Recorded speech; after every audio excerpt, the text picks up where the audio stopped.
Gentlemen of the press, ladies and gentlemen, on behalf of the President and Chairman of the Governing Council, Malam Ahmed Ladan Gobir, FCIPM, I warmly welcome you to the 2025 CEO CHRO HRD Forum, organized by the Chartered Institute of Personnel Management, Nigeria.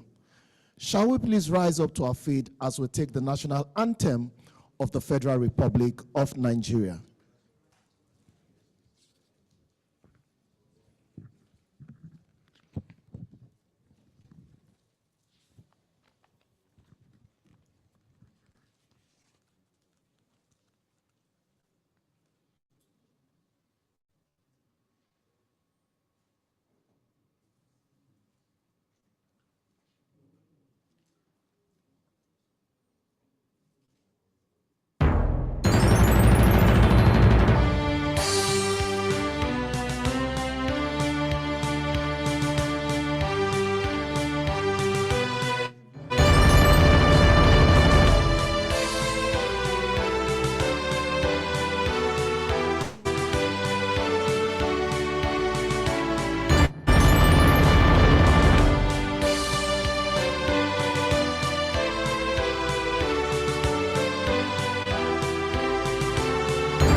You may please be seated.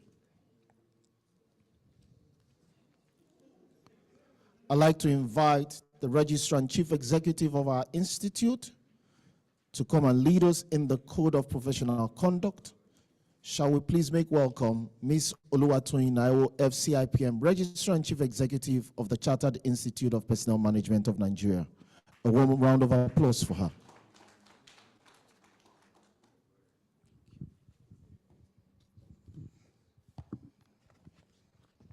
Good morning, everyone. Okay. I suppose it's a bit cold in here. Good morning, everyone. Good morning. Okay, I think the room is warming up a bit. I think we need the temperature to go up a bit more. Good morning, everyone. Good morning. Our CEOs, our HRDs, our CHROs, we're getting there. The President and Chairman of the Governing Council, Malam Ahmed Ladan Gobir, FCIPM, FNLI, the Vice President, Mrs. Chidima Obejesi, FCIPM, the National Treasurer, Mrs. Ogochukwu Egbuonu, FCIPM, the immediate past President, Mr. Olusegun Mojid, FCIPM, FNLI, elected council members here present, and I think all of them are here. Yes, Governing Council members here present, branch chairmen, those that are online as well, fellows of the institute here present, our guests, HQ staff, our guest speaker, whom we await her presence, Mrs. Oyeyemi Kadeboye, Managing Director of Cadbury. Good morning, our press, our sponsors, our partners, staff of the HQ. Good morning, everyone, once again. And I expected a very loud good morning at this point. Good morning once again. Good morning. Okay. We're getting there. I would like to invite you that you all please rise as we take the Institute's Code of Conduct, and it's on page 5 of the program. If you've got that, and it will be displayed as well. Good morning to all those that are online at the moment.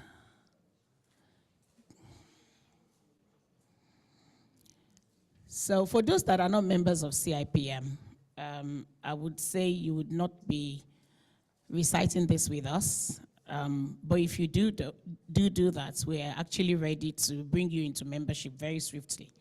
So you'd recite after me for those that are members, and you'd insert your name after the I and your membership grade as well. Are we all in agreement? Okay.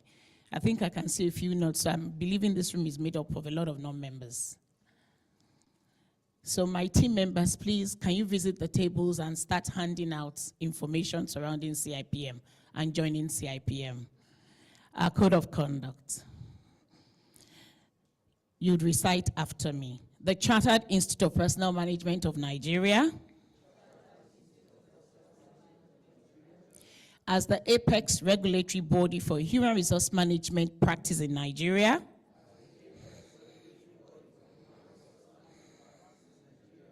is committed to the highest possible standards of professional conduct and competency among its members. Therefore, as a member of the Institute, I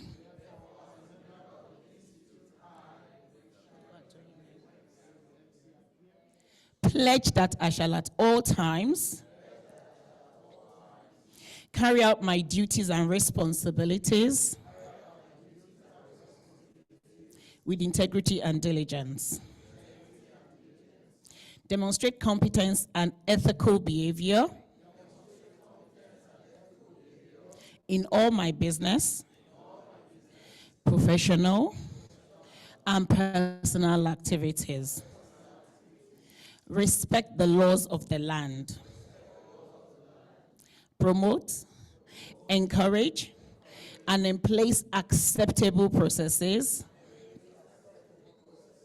and procedures in the practice of human resource management within my sphere of influence. Endeavor to make personal decisions after considering all options, of which resignation may be one, in defense of his code of conduct. Where there are conflicts between my professional obligation and the expectations of my job roles, so help me God. You may be seated. Welcome once again to our 2025 CEO, CHRO, HRD Forum.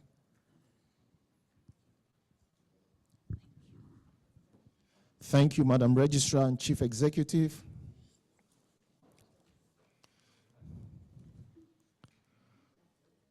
Quickly, we'd like to recognize our CEOs and CHROs in the room. So we'll start with our CEOs. If you're a CEO or COO, please can you just stand up for recognition while you wave. CEOs in the room. Let's appreciate our CEOs and COOs in the room. You're warmly welcome. Thank you for coming. Please, you may be seated. We also like to recognize CHROs in the room, CHROs, HR directors. Please, can we all rise up for recognition, please? Thank you for coming. Thank you. You may please be comfortably seated.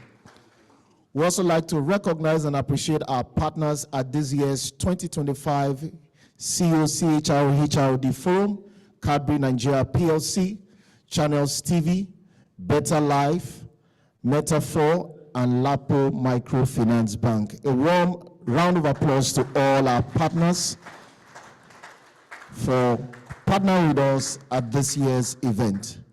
It is my honor and privilege to invite the President and Chairman of the Governing Council for his welcome address.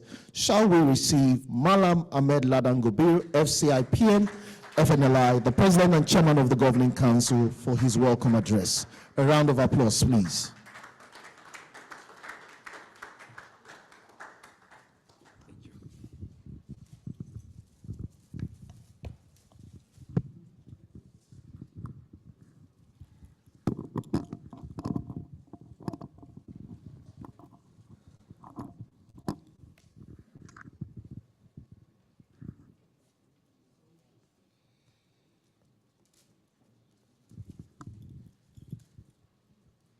The Vice President, Mrs. Chidima Justina Obiejesi, FCIPM, our National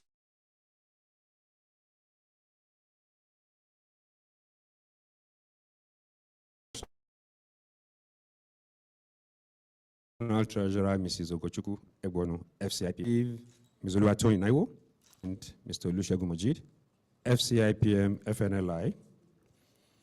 Elected council members here present, I see Dr. Mike Ogu, MCIPM, Comrade Osaon Omole, MCIPM, Ajia Sahadatu Farouk, MCIPM, esteemed members of the Governing Council, here present, fellows of our esteemed institute, members of the Chartered Institute of Personnel Management of Nigeria, our distinguished guest speaker, Mrs. Oyeyimika Adeboye, Managing Director and CEO of Cadbury Nigeria PLC. I understand she will be joining us very soon. The Chairman of the Federal Civil Service Commission, Professor Tunji Olaopa, whom I also understand will be joining us very soon. Distinguished CEO, Chief HR Officers, HR Directors, Captains of Industry, Friends of the HR profession, members of the Fourth Estate of the Realm, ladies and gentlemen. Good morning to you all, and welcome to the 2025 CEO, CHRO, and HRD Forum, proudly convened as usual by the the only body legally empowered by law to regulate the practice of HR in Nigeria.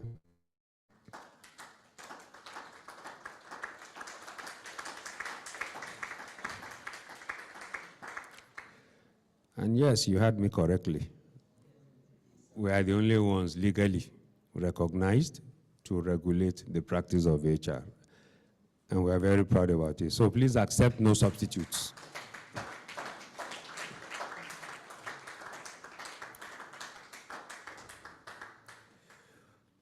So when people come around to you mushrooming to be chartered HR professional institutes, please ask them for the establishing them. Today's gathering gathered here on the very relevant and thought-provoking theme, building strategic partnerships, the roles of CEOs and HR in organizations. This is more than just a conference topic. It's a call to alignment, partnership, and a call to power. Because when leadership and people strategy hit the same rhythm, organizations do not just thrive. They soar, they scale, and they set standards. But if they are out of step and out of rhythm, it becomes a corporate version of dancing on a slippery floor in high heels, which is bound to end in a fall. So yes, we are working together. It's no longer a luxury. It is the main menu. It is the partnership that determines whether your organization makes the charts or fades into background noise. So why exactly does this theme matter? In the new world of work, where it is said that strategy without people is just wishful thinking, the most forward-thinking organizations are those where CEOs and HR work hand in hand.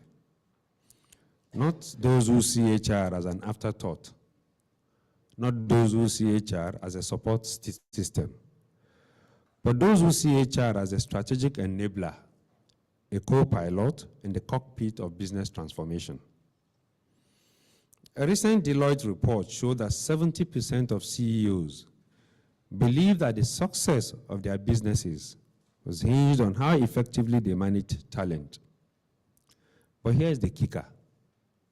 Only 30% of those CEOs said they actively engage with HR as strategic partners. And that is the gap. And that is the gap that we as CIPM are trying to bridge.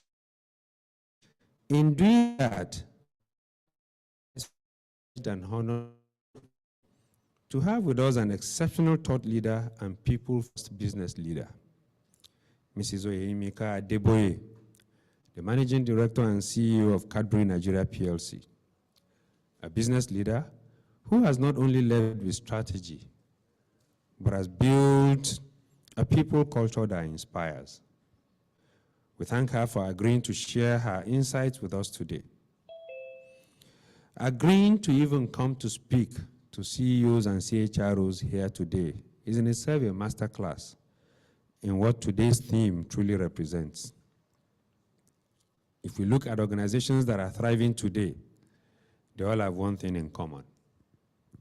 a CEO who sees HR not as a cost center, but as a value creator, a change management architect, a culture builder, and a compass in times of crisis. At CIPM, we are not just theorizing about the future of work.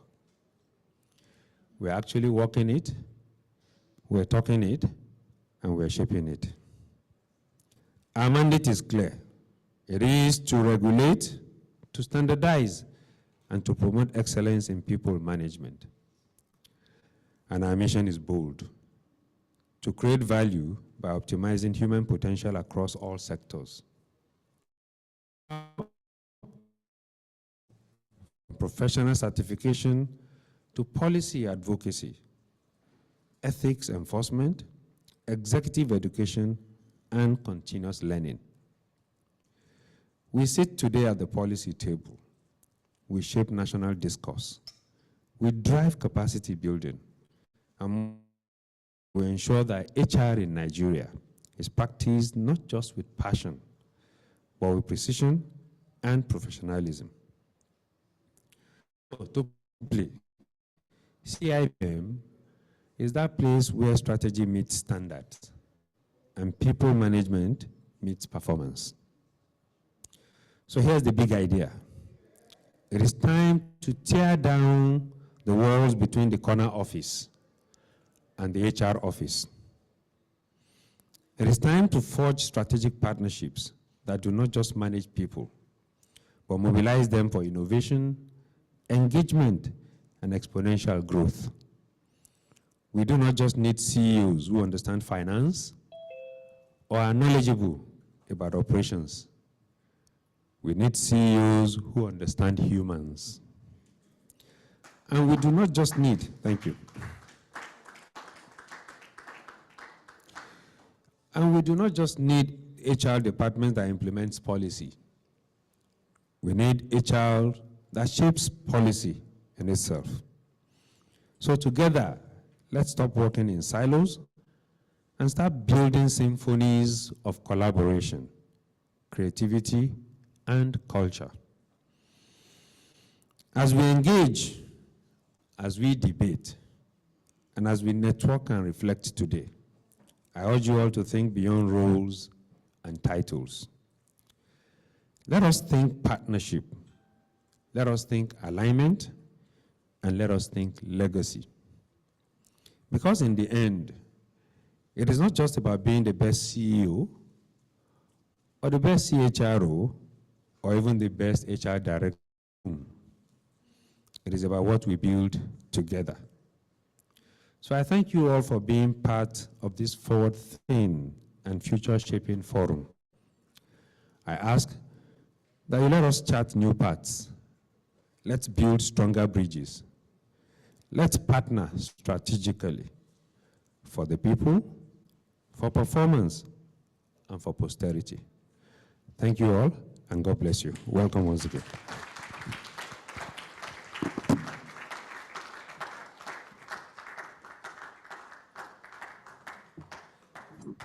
Another round of applause for the President and Chairman of the Governing Council.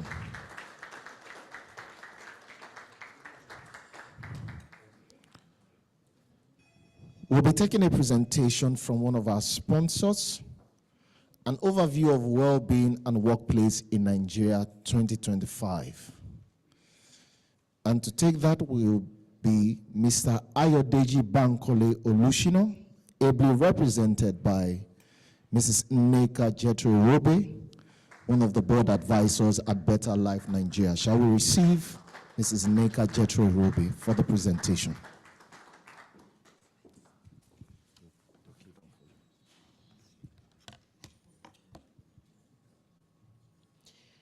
Henry Ford said, there is joy in work, and that there is no happiness except in the realization that we've accomplished something. I came across this quote by Chuck, an American novelist, who said, and invites everyone to find joy in what you choose to do. So on one hand, Henry tells us that we need to work. And on the other hand, Chuck says to us that we need to find joy in what we do. A World Bank 2022 research showed that 7 in 10 working adults are engaged in traditional employment, meaning that many of us are going to spend this. And the question is, if joy was something, if work was supposed to give us joy, and we're supposed to make a choice as to the work that we do, then the question of well-being at work is critical. It sits right at the heart of everyone who is an employee, who knows an employee, who is born to an employee, and all of us in this room who are charged with the responsibility of bringing employees together to deliver value at scale. My name is Nneka Jethri Wobe, also known as the Happy Employee Coach, and I'm passionate about empowering employees to turn on their power of agency, in crafting and maximizing their employment experience. And so when I met the founders of Better Life, it just made sense, because employee well-being is what triggers happiness at work and therefore drives productivity. And so I'm very excited to be here this morning representing Mr. Ayodele in giving you some highlights from our well-being at workplace survey. Right. To begin with, before we go into the details of the survey, let me share 2 reasons why you should listen to what we're sharing this morning. I think the first is that you're going to find areas of focus that would help you and will be levers that you can pull to increase employee engagement. And then you're able to find results and insights that you can take back to your team and show them the things that you have in store for them to shape their experience as employees in your organizations. Remember that all of us here as leaders in this room have been charged with the responsibility to bring employees together to deliver value. Okay, let's begin. Who we are in life, we are building Africa's wellness tribe, and the whole idea is to drive lifestyle wellness across people and reach about 10 million people over the next 5 years. That's what we're trying to do. And well-being, as we know, revolves around 8 dimensions, right? Intellectual, spiritual, environmental, financial, occupational, social, physical, and emotional. And we believe that all these 8 dimensions have a place in the workplace. I say to people when I coach, I say to them that I've not met anybody, especially if you work in Lagos, that spends less than 70% of their waking hours at or around work. We are either going to the work, coming from the work, complaining about the work, reporting the boss, complaining about the of our lives revolve around work. And if that's the case, it means that much of our well-being will be driven by what happens when we show up at work, when we are going to the work, when we are coming from the work. I tell people that sometimes when we meet our old school classmates, maybe not those of us in this room, because we have gotten we are at the pinnacle, but those of us below, those of us in this room, sometimes when we meet our colleagues, old classmates, alumni, it seems that we get into a competition to out-complain each other and tell stories of the woes of being, and I say that employees and employment is a much desired and yet detested title. Everyone gives a testimony when they get the job and give it a few weeks or a few months. And then we switch and launch into this question of how is my own worse than your own? Literally, that unseen competition. And what we want to do with this, what we're doing, is to help you take these 8 levers to craft a very robust employee value proposition that helps your people show up at work at their best selves, right? And truly see work as an opportunity for them, not just something that they have to do because, hey, how are we going to eat? But something that they truly enjoy and they bring to bear, okay? So let's go straight to the demographics. What we're doing, first of all, is the workplace, Wellbeing at Workplace initiative. We're using the survey to assess employees across these 8 domains. And the whole idea is to do this annually. These results you're seeing this morning make part of the highlights of the results from the maiden of the survey. And I say maiden because we're going to be back next year. And so now you know that you should be part of this to get a sense of what's going on among your people. And the whole idea is to bring a new level of attention to wellness and well-being in Nigeria and provide data. We always say, oh, data, Nigeria, data. Well, here we are, trying to do that, working with everyone in this room to provide that data so that we have somewhere to go to and say, how are we doing? What does well-being mean for our people in the Nigerian context? Okay, demography. We have about 500 responses to date. A fairly slow start, but again, this is why we're here, trusting that the next edition will have more responses. Male and female, almost evenly split, more women in this. Maybe our men want to be more entrepreneurial than, well, we have more women in the workplace.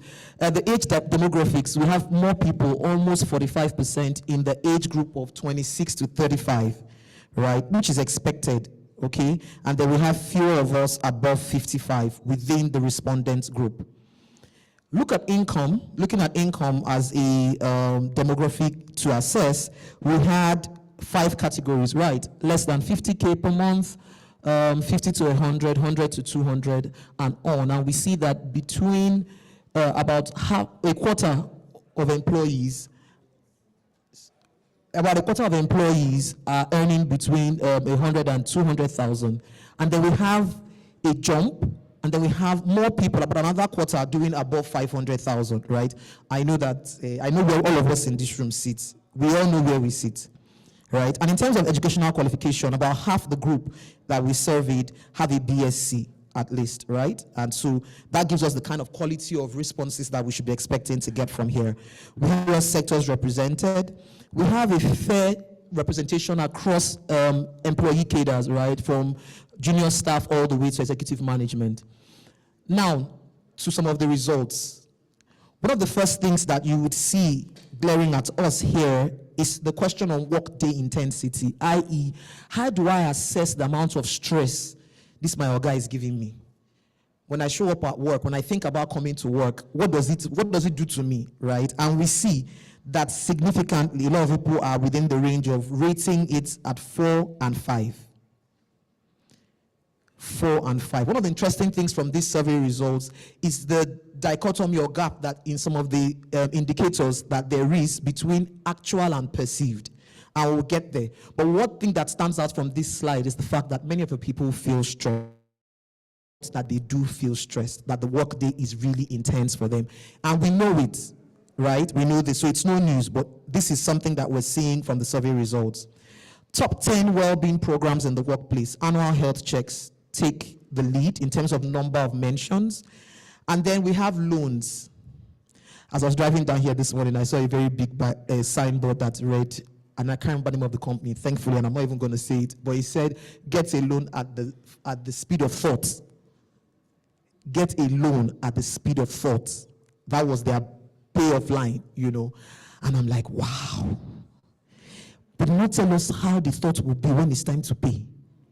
They only told us that we can get it at the speed of thought. But the heart palpitations that happen when it's time to pay.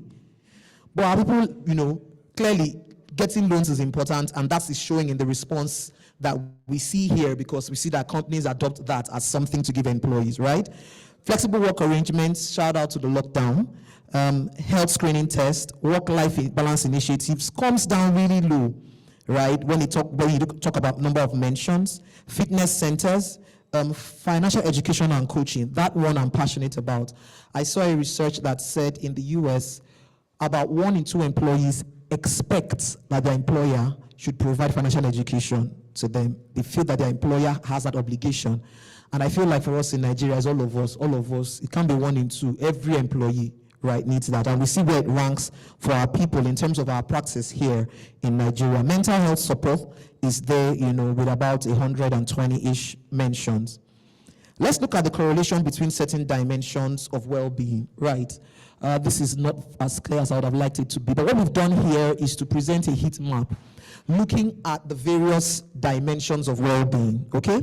Spiritual, physical, financial, social, intellectual, emotional, and occupational well-being. And we're trying to see, where do we have the strongest correlations? Which levers can we pull that are likely to affect more dimensions? What stands out here is that occupational well-being is central. It correlates strongly with emotional, social, and physical, right?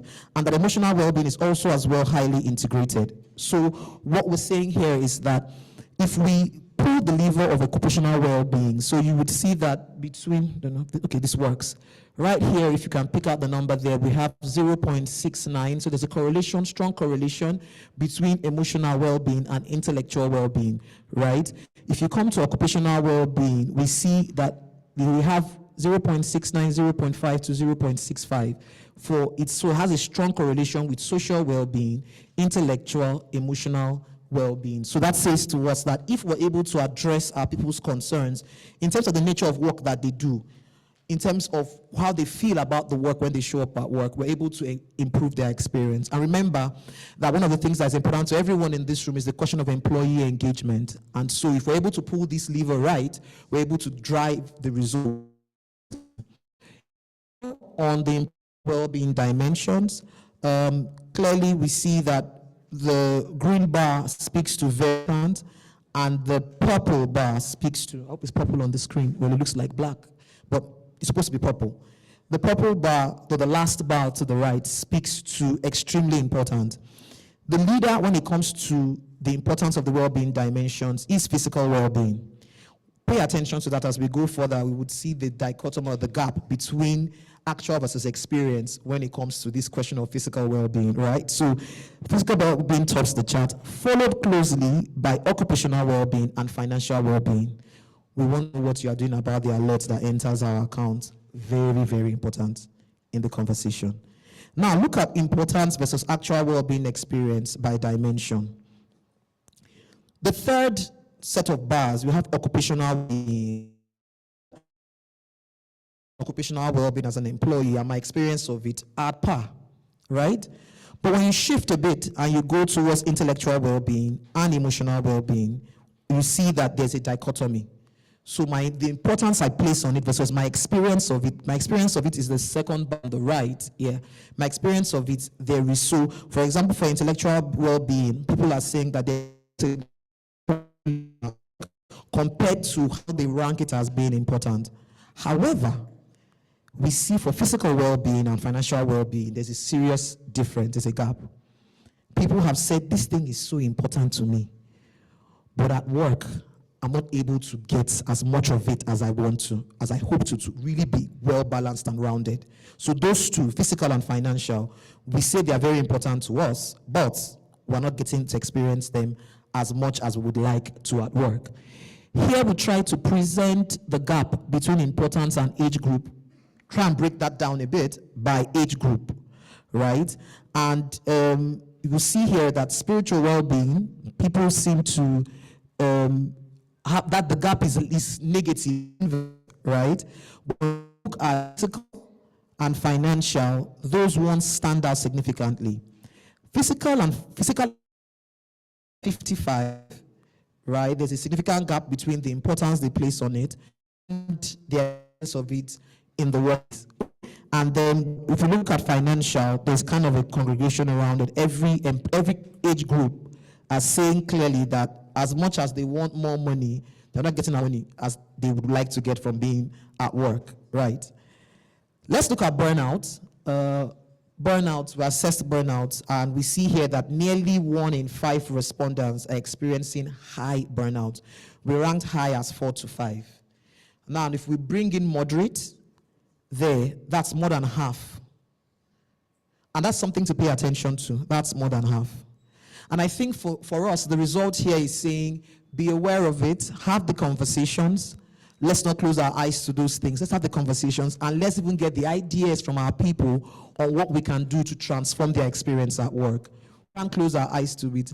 And sometimes for me, I feel like what people call burnout is sometimes just a trending thing to say. So I think that education is also important, right? It's like when I speak and people say, what if you have a toxic boss? And I say to them, many times what we call toxicity at the mid-level is really not us not being willing to understand who we're working with. And so don't be quick to brand something. So I find the same thing with burnout, right? Sometimes what our people call burnout is just not sitting down to understand that work is work. Like work requires work for it to be done. It's not coasting. And understanding and mirroring to them and letting them understand what work actually means and what it will demand of them. So this question on burnout is, okay, sorry, I think I need help. keep it this way. You can rest there. Yeah. So this question on burnouts is important. You can leave it there. It's fine. So we looked at burnout by gender, and not surprising, we have more women in the moderate and high. In terms of more women are rating burnout as 3, 4, or 5.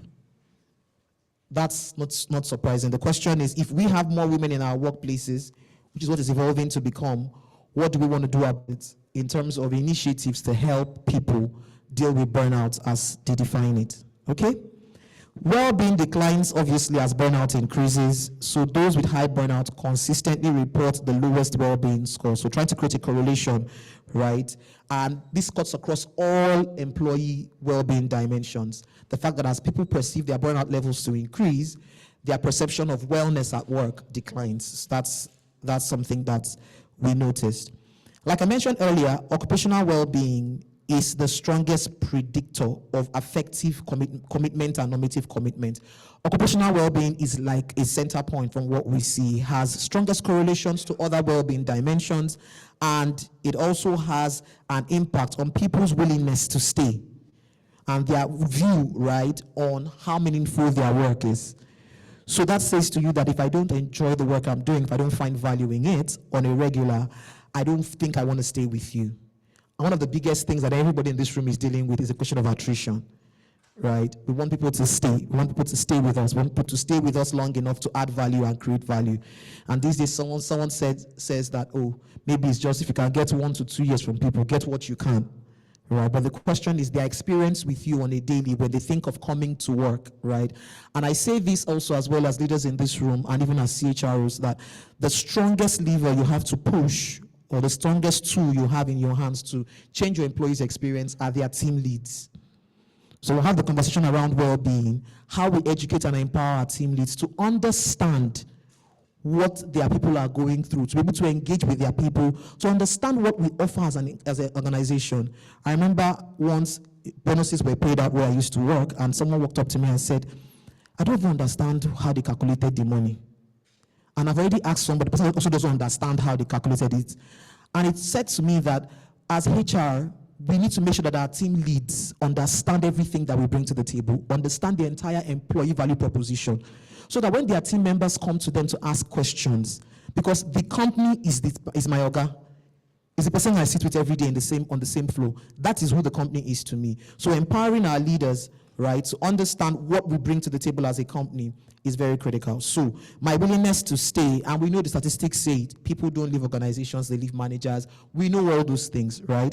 Well, for me, one of the things I'm passionate about is showing employees how to, like I said earlier, craft their own employment experience. So taking away from, instead of waiting for what my boss is saying and what HR is going to do, what can I do myself as an individual to enjoy myself at work? What constitutes occupational well-being, as I begin to wrap this section up? Enjoying what I do. I remember the quote I began with, where Chuck said that we choose what we do, right? And we should find joy in what they do, is showing them what's in it for them. Whenever I coach and teach, I tell people that one of the greatest things my employment gave me was the capacity to present. And I think you agree, I've done well so far, have I? Yeah. So I say to people that I've written books, I do presentations, and I think I say it everywhere that many of the books I've written have come from that place of being my work as a consultant for 17 years was writing. And I say to them that when you're able to sit into the joy of the opportunities at work, when you're able to, as a leader, unlock to your people the joys that employment brings, you shift their focus, because the mind is negative. We all know that. If something happens here now, it will go far, right? The mind is negative. So the intentionality to help our people see the good side of being with us is something we can't leave to chance. We can't leave and say, oh, they will find out. No, they won't find out. The bad gist, I meet HR people who tell me somebody just joined the company. The person has not even worked 1 week. The people they are following to work are already telling them all the bad people in the company one by one. They haven't even experienced. So when you hear that person telling the story, you would think they were in the room when the matter happened. They were not there. So the intentionality to engage our team leads is what I am hammering on this morning. Being clear about expectations. People want to come to work and know what you want of them. What do you want me to do? Be clear. I was speaking somewhere and a younger person in the team said to me, when I go to go and meet my senior colleagues and ask for direction, they will say, figure it out. I'm like, if I could figure it out, I wouldn't have come to meet you. That's the whole point. It's because I could not figure it out. That's why, right? And I tell leaders when I teach that you need to understand that washing white socks is easy until you haven't done it for years and you decide to wash white socks. That was my experience. It opened my eyes. My nanny used to wash the white socks of the kids until one day I said, let me do it. And then I realized all the time I'm reducing my voice intentionally. All the time I used to shout and say, hurry up. Washing white socks is not easy. I share that to say that you have done before and you're not done for a while. You tend to forget what's for you. And so leaders need to be aware of this, which is why I'm very big on letting our leaders educate them and let them know they are the people the employees experience first. So you think something is easy, I'm gonna figure it out. It's not that thing that should take 1 hour. No. So clear expectations, maintaining work-life balance, having the necessary tools, right, are very critical in our experience to elevate our occupational well-being level. Right. So burnout, commitment, well-being fuels commitment. And well-being sometimes and commitment starts from even acknowledging that you see me and you see the pressure that I'm having to deal with as a person. Sometimes it just starts there, right? Emotional and occupational and intellectual well-being are tightly coupled from what the results are telling us. And we need to have an integrated strategy that looks at the 4 or at the 8 areas of employee well-being. Like I said at the beginning, this is the maiden edition of the survey. We are going to run another one in 2026 and would like you to be part of that so that people are able to get information that you can use to change things at work. I said at the beginning that Henry Ford said there's joy in work. Another quote I like very much is one that I think resonates with many people in this room by Lolly Daskal. She says, life is not about finding yourself. Life is about creating yourself. And if our people are going to use work to create ourselves, we have to be intentional in how we leverage well-being initiatives at work. Thank you very much.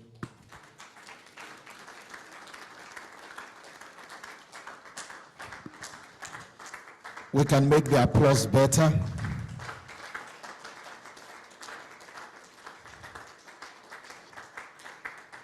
Thank you so much, Nika. That was an eye-opening presentation. 2 key takeaways.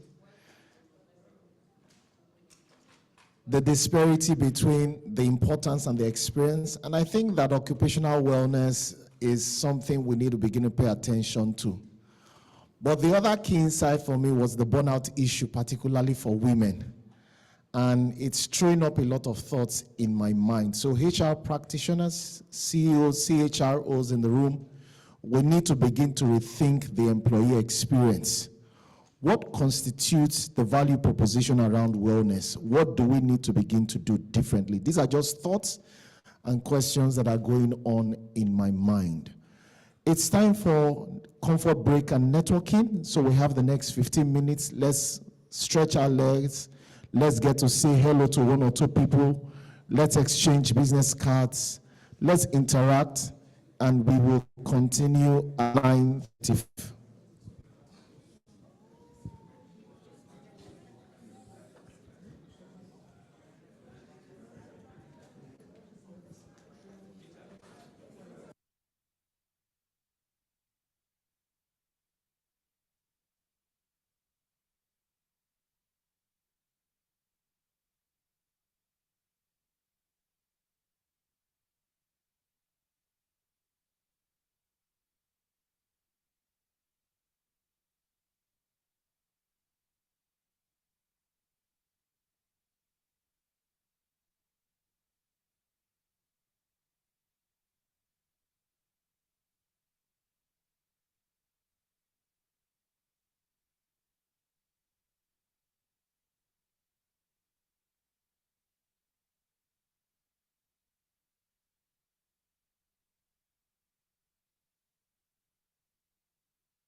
All right, ladies and gentlemen, can we please begin to go back to our seats?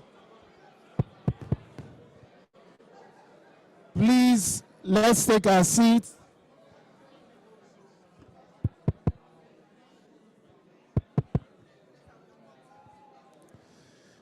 Please.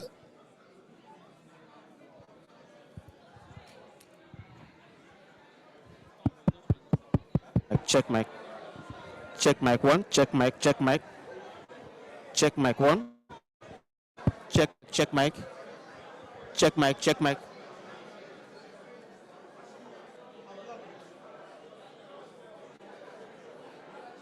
Check mic. Check mic one. Ladies and gentlemen, please, can we take our seats? Our guest speaker is already in the hall. So please, let's take our seats. Check mic one.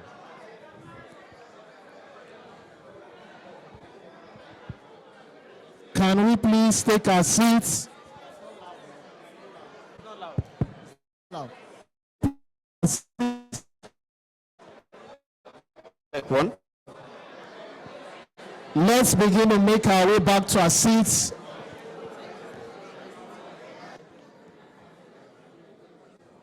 Please, let's make our way back to our seats, please.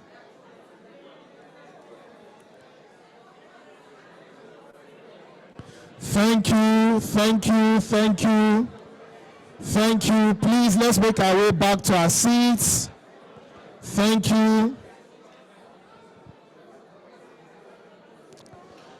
Can we please take our seats? We want to move on to the next item on the agenda for this event.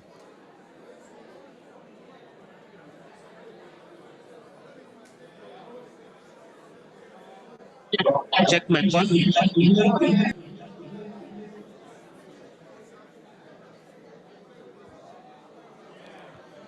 Ladies and gentlemen, please let's go back to our seats.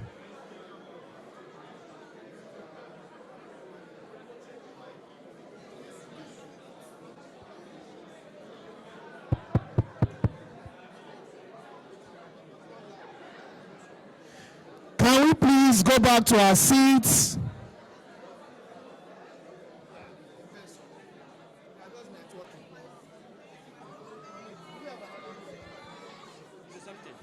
Thank you. Wait, it's off. Press and hold. Check it first.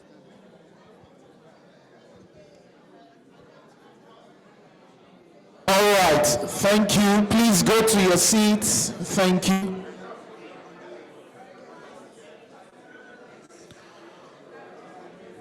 Please, let's turn to page 17 of our brochure. And I'd like to read the citation of our guest speaker.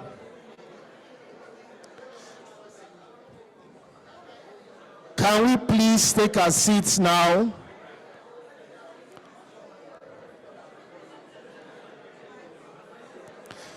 Those of us still standing, please, can we take our seats?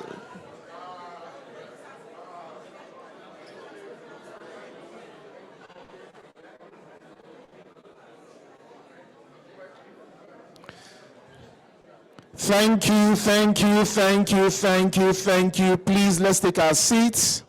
All right. Please open to page 17 of the brochure as I read the citation of our guest speaker, Mrs. Oyeyimika Adeboye, Managing Director, Cadbury Nigeria PLC. Oyeyimika Adeboye joined the board of Cadbury Nigeria PLC as Finance and Strategy Director in November 2008. She was appointed as Managing Director of Cadbury Nigeria PLC on 1st April 2019 and Cluster Director of Mondelez International West Africa on 1st July 2019. Mrs. Adeboye is the Chairman of the Board of Cadbury Ghana Limited. Prior to joining Mondelez International Group, Mrs. Adeboye was the Chief Financial Officer and Director of Finance at Nigerian Bottling Company PLC, NBC, a member of the Coca-Cola Hellenic Bottling Company Group.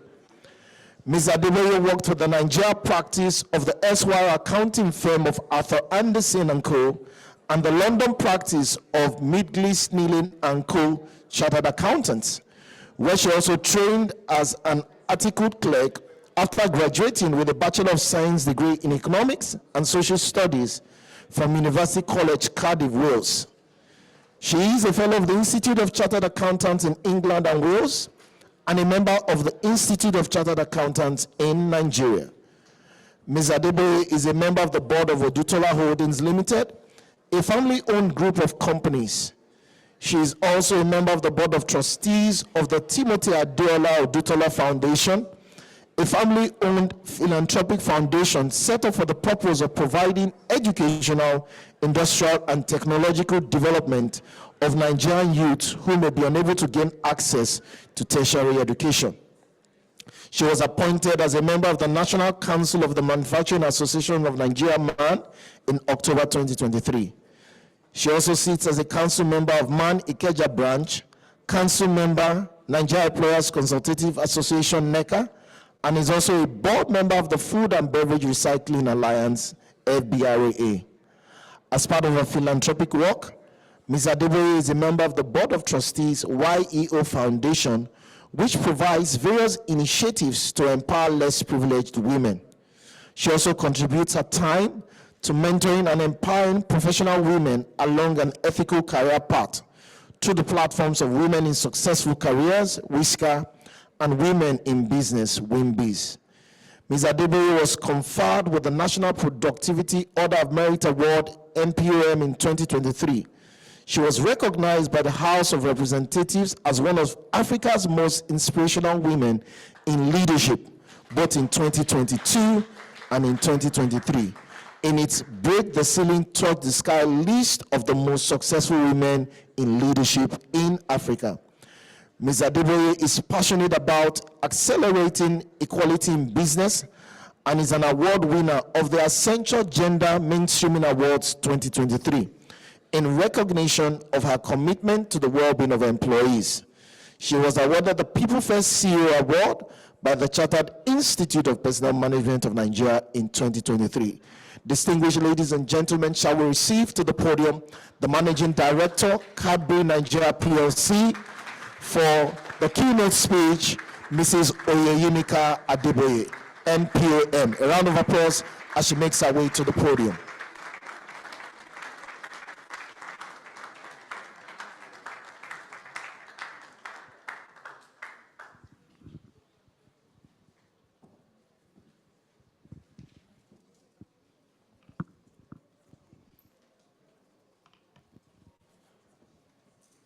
Good morning. Good morning. Yes, this room was bubbling before, so please keep bubbling. Fortunately, I don't have the graveyard shift, so hopefully I'll keep you all awake for the few minutes that I have. Thank you so much for having me here. Just a point of correction, it wasn't the House of Representatives. I shuddered when I heard that. House of Rose, not a House of Representatives. They have summoned me before, and it wasn't a pleasant session, so I don't think I'll be proud of that. But thank you so much for having me here this morning. I think first of all, I'd like to say, as I talk through this morning, you permit me to, how do they say, stand on all existing protocol, because I'm not quite sure who's in here. But to say thank you so much for the Chartered Institute of Personnel Managers for having me here. And the second thing you permit me to say is, and I don't know if it's the right thing to say, but as I go through my speech this morning, I'd like you to think through your name and maybe think through the personnel management bit of your name. You see why I say so later on. So, good morning again. It's an honor to be here. And I want to thank you because one of the things on my citation was an award that I got from this institute as being a People First CEO. Being a People First CEO is not, I don't think it's something that one would carry as a placard, but more what one should do as a CEO. because I don't think I'd be a CEO if I didn't have good people working with us. We can have all the machines in the world. We can have the best brands in the world. If you don't have the right people, then the CEO has no job. So the people part of my job is probably the most important part of my job. I want to thank you for being very professional about what you do as an institute. Every year you have the sessions. Every year I get messages from our people team that you're doing such a fantastic job. You know, but you were established, I think, in 1968. So compared to Cadbury, you're still a baby. We're 60 this year, celebrating a Diamond Jubilee. And I look forward to, by God's grace, joining you in 2028 when you celebrate 60 as well. And thank you for creating a forum where CEOs and HR leaders can talk. And you forgive me, another thing, I struggle with the word HR, and that's why I said, please think through your name. In our company, we call the people who support us our people leaders. So my HR director to you is my people lead. And the team is a people team. Because we realized over time that both the word HR and personnel was beginning to fade away in terms of the work they do. And it didn't make sense to keep calling them HR team or personnel team. And as I go through again, you understand why I'm saying so. Because the role of the people team in my company is probably the most strategic of all the roles. We have marketing, we have sales, we have manufacturing, but none of those teams can function properly without what I call the synergy and the strategy that the people team bring to our team. We have a culture that promotes effective collaboration between the CEO and the HR team. As I said, we refer to this team as a people team, in creating an enabling environment that empowers people to perform at their best in our business. This has positively impacted our performance as a business over the years. As I said, thank you for the Best CEO People Lead Award. But on top of that, I think since 2021, our company has been #1 as top employer in Nigeria, not from your institute, but from the Employers Institute and International Institute, where they go through our processes and check through how we perform, how we handle our people, how the synergy of the people and the business is operating. We won #1 in 2024. We're #2 in 2025 this year. And in terms of HR practices, in 2024 we won overall #1. So you know, and this is a caveat: company under 1,000 employees. We're under 1,000 employees. And this is something that is not. I'm not saying this because of the award. I'm saying it because of the process that we go through in terms of just getting certification for this. And it's very important for us strategically to do this because we understand what it means to employees when they know that a company has been rigorously checked to ensure that their practices are best in a place where they'll grow their own careers as well. So, you know, let me go to the topic of the day, which is the importance of the CEO and the HR leaders as a strategic partnership, not just for the business itself, but also for third parties, because I look at that relationship not just in terms of how it impacts us as a business, but how it also impacts us outside of our employees to the rest of the world. And the alignment is so important because if that alignment is not there, we would not be able to achieve our organizational goals. I met somebody today that said, oh, I'm a shareholder of Cadbury, and I said, I work for you. But I work for that person as a shareholder. Without what my HR team doing, my ability to work for that person would not be there. We align in a lot of things. The integration between us is very important. The strategic partnership is mutually beneficial for us because, you know, we as, and when I say us, I'm talking about myself as a CEO and the rest of the leadership team of the company, who are also key stakeholders in that relationship. In our business, for example, the HR team, our people team, have a relationship with every function, separate relationship, and then an overall relationship with the HR, with the full leadership team. What they do internally impacts what we do externally, because those people are also the same people that we work with, our external vendors, our customers, our consumers, the industry itself, you know, our suppliers, you know, we have people who are collaborating with all sorts of people on behalf of the company. But those people are, what I call the soldiers that go out, they haven't been prepared by the HR team in the business. If that preparation is not there, they would not be able to function to do their jobs properly. I know people say to me they have qualifications, and you'd be amazed how, with qualification, but without the right, what I call pruning and priming and prepping, you would have people who carry plenty of paper, but cannot really do the job that they have been given to do. So the importance of that partnership is not just for us internally, but also how we project our business outside of our company. There's a quote I want to use here, which says, moving beyond transactional relationships to transformative ones is key to the success of a business. Now, why the partnership matters more than ever today, is amazing. Today, we've gone through COVID. And I remember pre-COVID, I had a boss who had a problem with me working remotely. And he would say to me, Yimika, you need to be in the office. Now, as a young professional, mother, wife, children, and all of that, I can't be in the office all the time. But I keep asking me, am I doing my job? He says, yes. Is there something? He says, no. It's just that, when people see you there, they know that you are there. But he was struggling with that. And I recall when COVID locked us up, and we as a food industry, we carried on operating, and I'll go to the office, to an empty office, only the factory team were working, the sales guys in the factory. The headquarters was practically empty. And I'll call him and I'll say, Gawad, I'm in the office, and there's nobody here. You always wanted me to be here. It was a joke, but it was a joke that has changed the way we work today. And the way we work today, with the support of our people team, has changed dramatically. Today, let me give you an example. We have a hybrid, and I'm sure a lot of organizations do as well. We have a hybrid policy. COVID has come and gone, but we've learned that, in actual fact, our business did probably better in the 2 years of COVID and post-COVID. If you go to we're a publicly quoted company. If you go to our financials and look at how we did in 2020, 2021, you'll see what I mean. Yes, there were other issues in the economy of Nigeria, but if you take that out in terms of operating performance, you will see there that the time when most people were not physically in the office was probably when we've done the best in the last few years. We are operating today in a volatile, what they call it VUCAD. Now they've added D to it. The D being the disruptiveness and the diversity of what's going on today. Technology has changed. I hear AI, everything. I say to people, I'm going to sell Bonvita with AI. Please help me here. But, we are having to adapt to the reality of AI, the reality of automation and digitalization. We're having to live with a world that has become smaller. My consumers in Nigeria who don't have money to buy stuff are telling me they want global brands. And I'm asking them, yeah, you want Oreo cookies? I can give it to you. But it's $1, and $1 is 1,600 naira. Are you ready to buy 6 cookies for 1,600 naira? Or can't you make it cheaper? No, I can't. Because the ingredients I'm using in the US and the UK is also the ingredient I'll use in Nigeria. So if you're ready to have it, I can give it to you.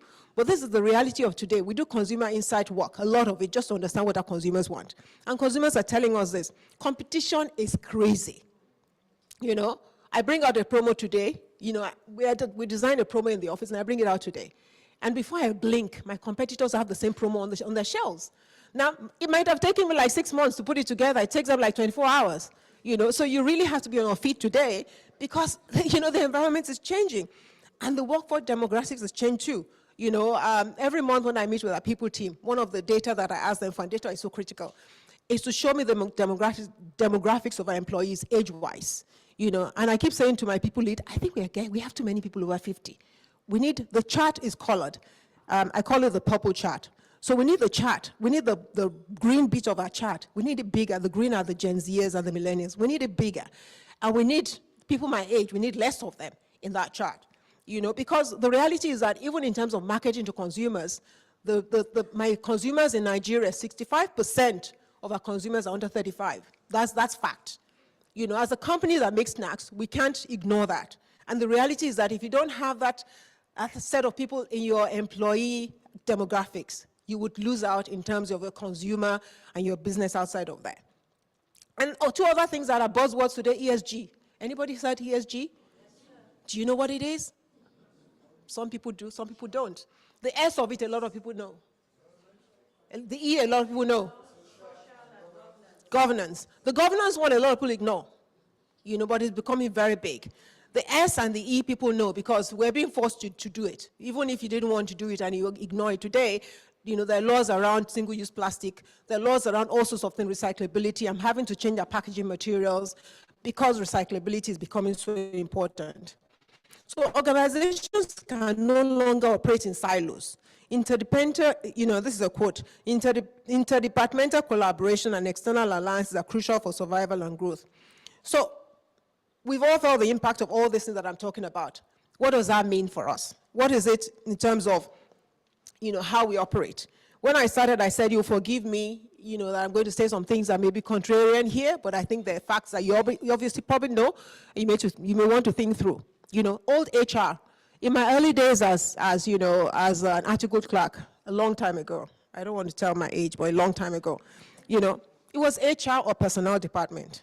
They did payroll, they recruited, they did compliance, all the HR compliance stuff, admin tasks, performance, collating on the performance, just basic stuff.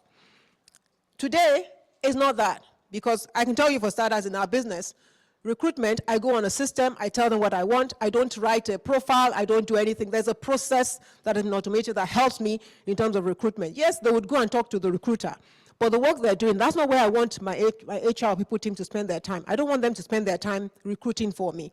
I don't want them to spend their time preparing payroll. We've outsourced payroll. The only thing they do in payroll is just sign off. It's no longer HR that does payroll, we've outsourced it. I don't want them to do administrative work for us. I want them to talent architecture. I want, today I'm a finance person by training. I'm a CEO today. I want them to focus on transforming our employees to be rugged enough to do anything that they want to do career-wise. I want our people team to be able to say to employees, this is the path that you can follow through if you want to grow your career. I don't want them to spend their time preparing payroll and leave allowance and, performance management is even something that we've transformed as well in terms of the role of HR in performance management. So the shift is really critical in terms of managing talent. And the evolution of our HR in terms of scope has changed completely from the personnel admin department. That's why I said, if it's possible, can you relook at the P in your name and modernize it? I'm really challenging here, but I hope you take this seriously, because the name also has a way to shape the organization.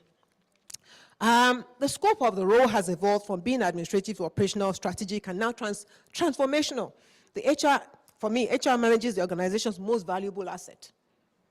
As I said when I started, our people are our most valuable assets. You take out all the 400 permanent employees of Cadbury Nigeria, we're not a business. The machines will not run. The products will not sell, and so on and so forth. So this is so important for our business. And I know that it's not an overnight transformation. I do know that a lot of organizations have changed the way they operate today. And I do know that organizations are beginning to see their HR people team as very important and not the guys at the back office just supporting the business. Back office, it is not for us in Cadbury, Nigeria, or Mondelez, West Africa. So certain actions that I want HR leaders to engender to do and have confidence in, and to enable us as CEOs to trust them even more. And I say this with humility and with due respect, because I know some of you would probably be doing this. I'm just challenging and I'm bringing out things that maybe you might not have thought about. One thing is to knowing the business. Knowing your business is so important. The days of HR saying the finance department is responsible for P&L has gone. In our business, my HR lead who is in this room knows, he sits in a management meeting. Because of people like him, we go through the P&L line by line, and we throw questions. If there are no questions, people don't leave the room. It's not because the questions are necessary, but because I want to be sure that they understand what's in the numbers. And the numbers is not just, no, show me, what's the people cost there? Okay, I've seen the people cost, that's it. No. I want my people lead to understand our total cost. How much are we selling? I ask questions, when we do price increase, I say, well, how much is Bonvita now? He's got to know. Because he's got to know, I said, what is our margin? What's the margin for Bonvita? What is the margin for hot chocolate? He's got to know. How much are we selling candy today? Piece candy. How much is a bag of candy? When we do market visits, he comes with us. We do market visits together. We went to Ghana market in March together. Because it's important for him not to sit in the office, but to also understand the dynamics of the business outside of HR. So he's got to know how the company truly operates. He's got to go into the factory. to understand what's going on in the factory, not just on the people's side, not for him to see the people on the line, but also understand the pinch points of these people and also understand what they're going through. The machines are working, they're not working, the amenities are working properly, are they happy, are the people happy? Because, and I'll talk about one of the things we do later on. We do employee survey, and employees will talk about things that they're not happy about. Now, if he's not on the floor understanding what's going on, when they talk about it, it will sound like gibbish German to him. So why are they talking about them not being happy? They eat well now, we give them food in the canteen, we do this and we do, it goes beyond that. Understand the goals and objectives of the business is also very important. You have to make it your own, like everybody else. It's not just the CEO or the finance director's role, it's also the HR director's role. Develop capabilities based on those understandings and show the metrics. I talked about data. Data is so critical in terms of how we manage our business. And the data that we get can be used, is versatile enough that can be used for all. We do market survey, and we get market data and how our brands are doing. I expect that our personnel, HR, people team also understand where we stand in terms of market share. Because when we're talking about, we want to grow our market share, that means a lot. It means that we're going to need resources to do that. And it's going to understand why we're saying we want to improve our market share. Something that you do naturally is hiring talent, but hiring talent also has an impact on revenue, not just on cost. So it's not just the cost of the person, but also what does the person bring to the table in terms of the P&L of the company.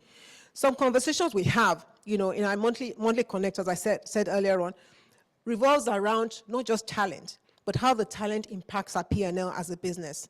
How do we retain people? When you go and bring in people and you invest in them, and they spend 4 or 5 years with you, and then one day they wake up and they say, I'm resigning. For me personally, it's painful, because somebody else is now enjoying what you have invested in. And I always say to our people team, how do we make sure that we retain people? We have done a good job in Cadbury. In the last 4 years, when we do our long service award, we've had no less than 30 or 40 employees who served us for over 20 to 30 years, which tells you that retention has been good. Retention, keeping people is very tough. Keeping people for 5 years these days is pretty tough. Keeping people for 10 years, not to talk of 30 years, is very tough.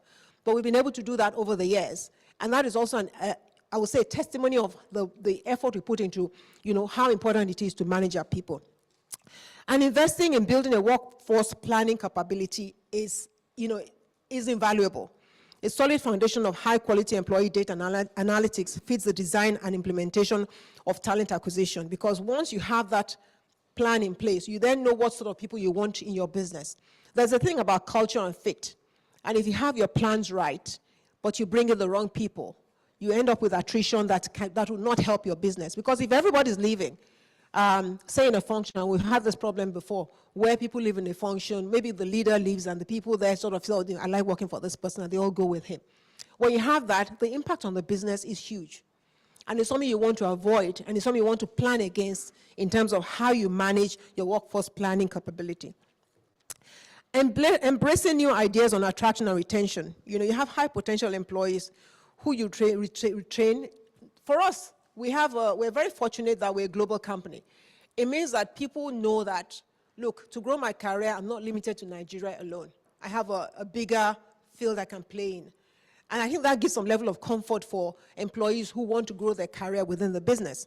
But that notwithstanding, it doesn't stop the risk of people still leaving you because they can see the opportunity somewhere else. We jokingly say when people come and say, they're leaving, we ask, are you a big fish in a smaller pond, or is it just the money?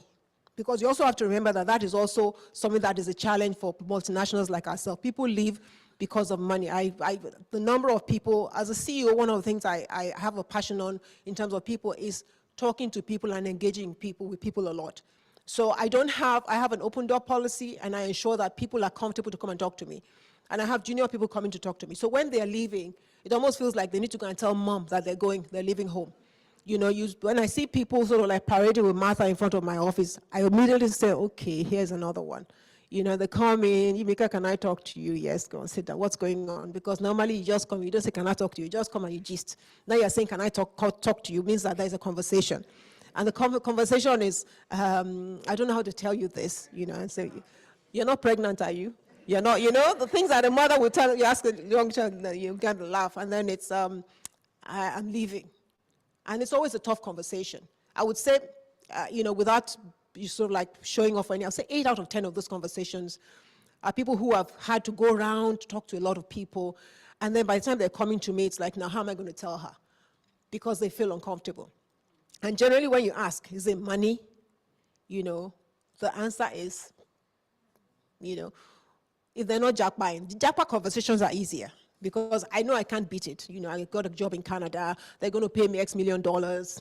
Who am I? I can't, even I want $1 salary. So, when you come and you say that, I wish you well. But when you say you're leaving me for another company in Nigeria, the first question I ask is what's on the table? It's a bigger job, congratulations, because I probably can't offer you that bigger job. It's more money. Are you sure that's all you want? Because the grass is always greener on the other side until you get there. And those conversations, for me, it's very good because it also enables you as a leader to understand what the pinch points of your employees are. So just understanding what is going on there and being able to have that conversation as a CEO is important. For the employees to also be able to have that same conversation with the people lead is also very important. And probably 7 to 8 out of 10 times when I ask, have you spoken to Wale? The comment I get is yes. He actually told me to come and talk to you last week, but I've been debating how I'm going to have this conversation with you. So now that says a lot because if they're comfortable to talk to him and he's saying go and talk, occasionally, to be honest with you, I would know. Once they've spoken to him, he would send me a message or call me or see me and say, Yimika, XYZ is resigning, they'll come and see you, or have they seen you already? And if he feels that the person has a relationship with me, he'll say, have they seen you already? But to have that conversation with your HR person, I would say many years ago, it didn't used to happen. You resign, you drop your letter, and you walk away. You don't go and sit down and have a conversation. Today, you go and sit and have a conversation. That's the transformation and the strategic partnership that is so important. So staying focused on what matters, like I said, is critical, even for the people team. Now, let me do and some things that I'll say are critical because without things today boasting about some of the awards that we've won, not just here, but internationally, is so important. We found a way around this, and credit to our global company, but also people can give you systems to work with. If you don't implement them properly, if you don't use them properly, then you don't have what you need to be successful. So we have engagement. We have what we call a pulse survey that we do normally in the first quarter of the year. The pulse survey is more for people's more senior managers, just to feel their pulse. How are they feeling? What's going on? What's going on in the business? How are they enjoying the business? What are the issues? What are the concerns that they have? Very simple survey. I think we have 10 questions. We encourage to put comments because we say that if you don't put the comments, we can't fix the problem. And then later on in the year, we then have, I think it's October we do it, we have a proper engagement survey, which all employees respond to.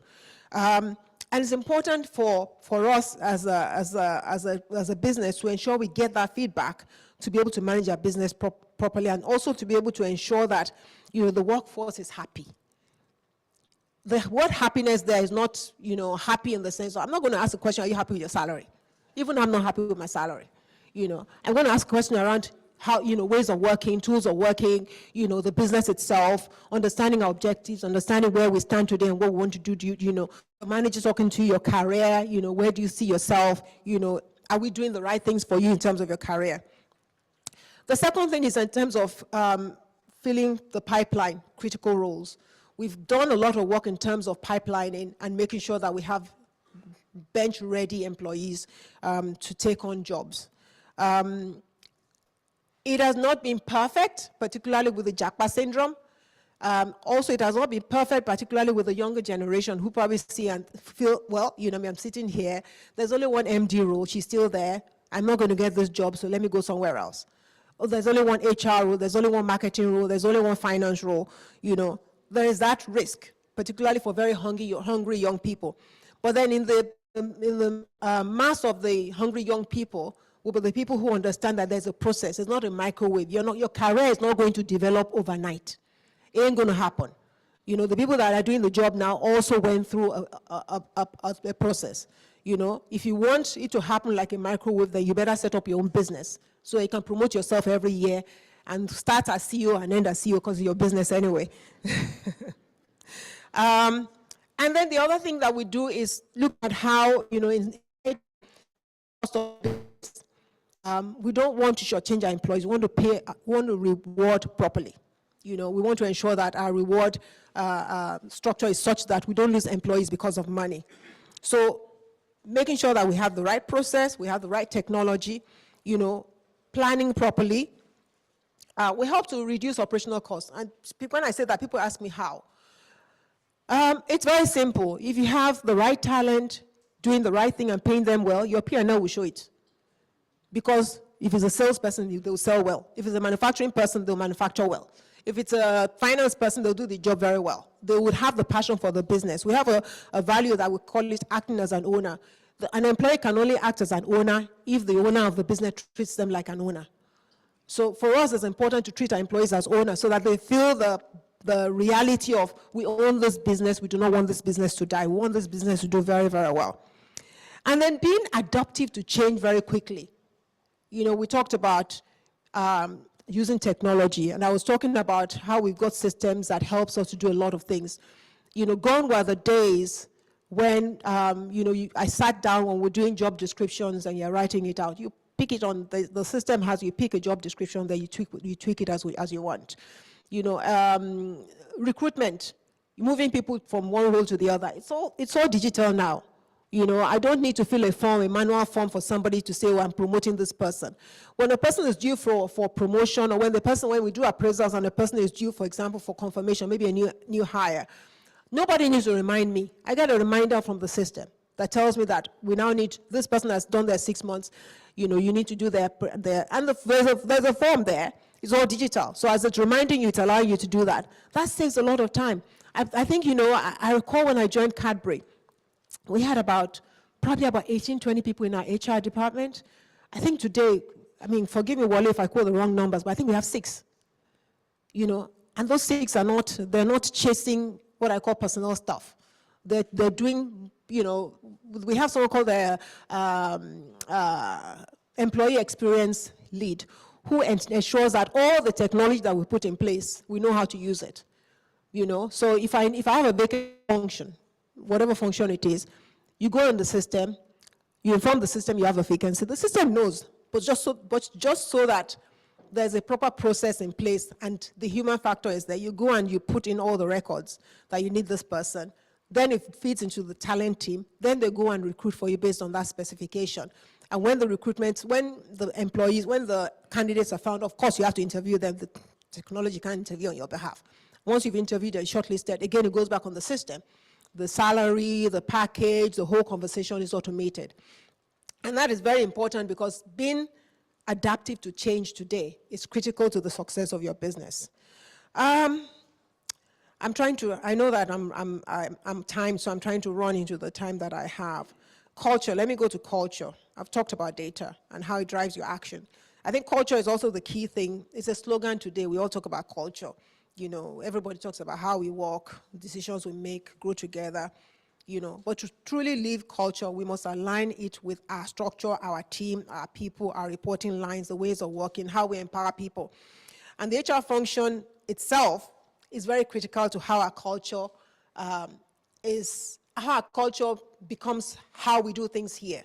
I would say that you are the billboard for the business in terms of how culture is lived in the business. So having your lifestyle as an HR person in the business as a billboard is very critical to the success of the business. So the HRD, my HRD must help to translate the values of our business to how we hire, how we develop, how we reward, and how we promote our people. And then building scalable people system. You know, I talked earlier on about some of the systems that we put in place and how we use it to reinforce our culture, our business strategy.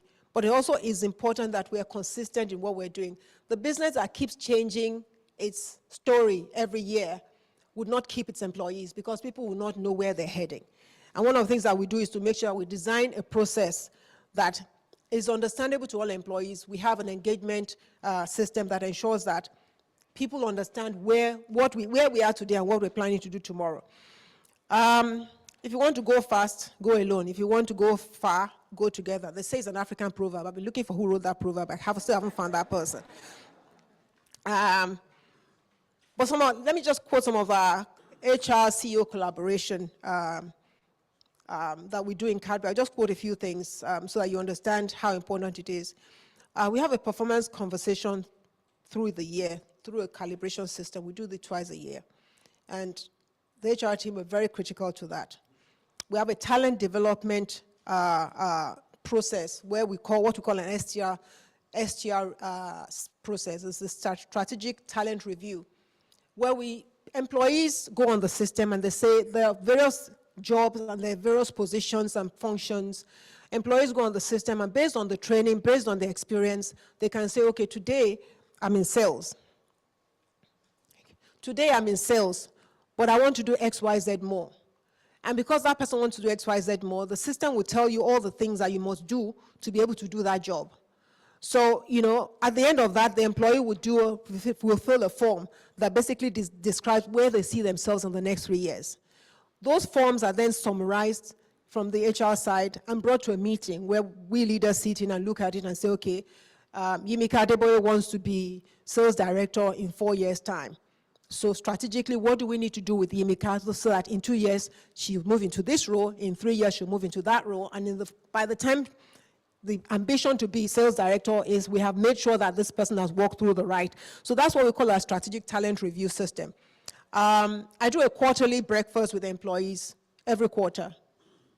Just sit down, talk about anything. They ask me any question, ranging from what's my husband's favorite football team to, how do you cope with your child that is a French student? Do you speak French? We talk about everything. And I think it's a forum that also enables the employees to feel comfortable that, the leadership, and this breakfast with Yimika is also breakfast with other leaders. So there's breakfast with Morale, breakfast with Wale,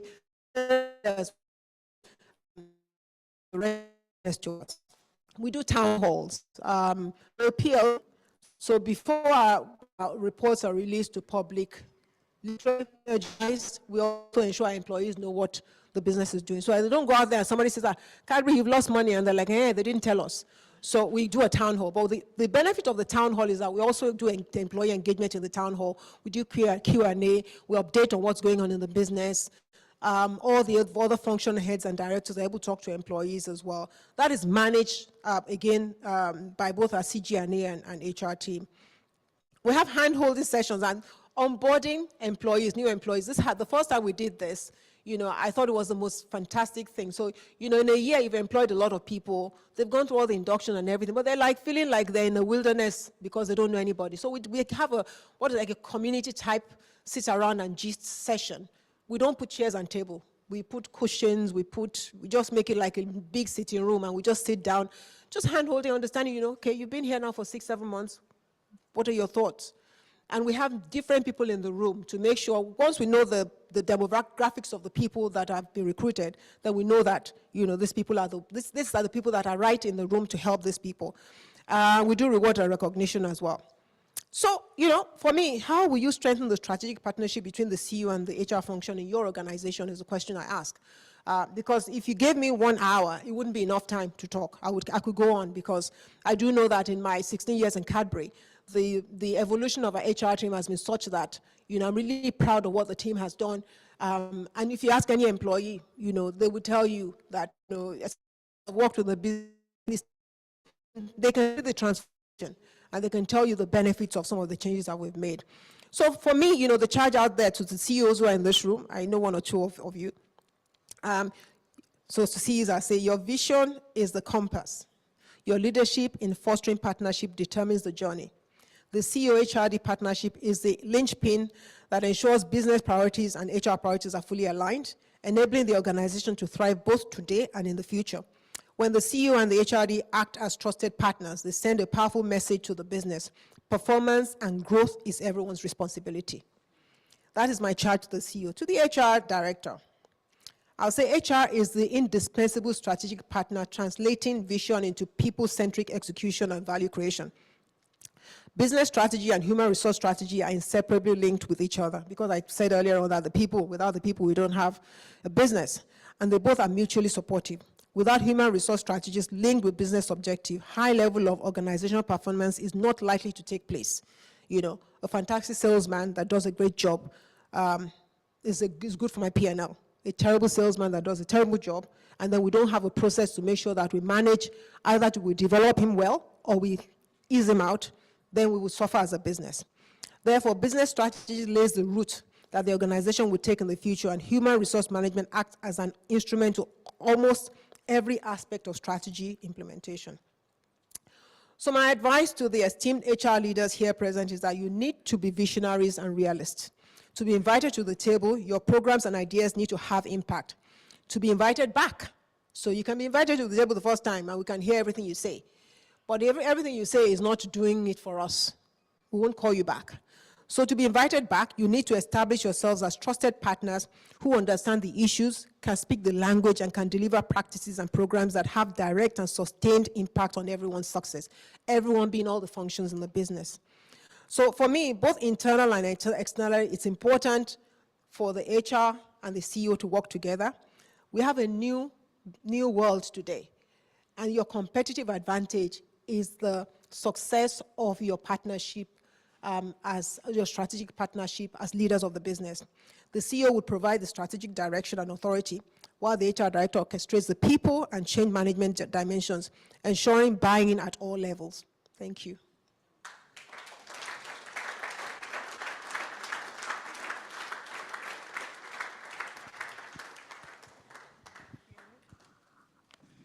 Can we give another round of applause? I think it can be better.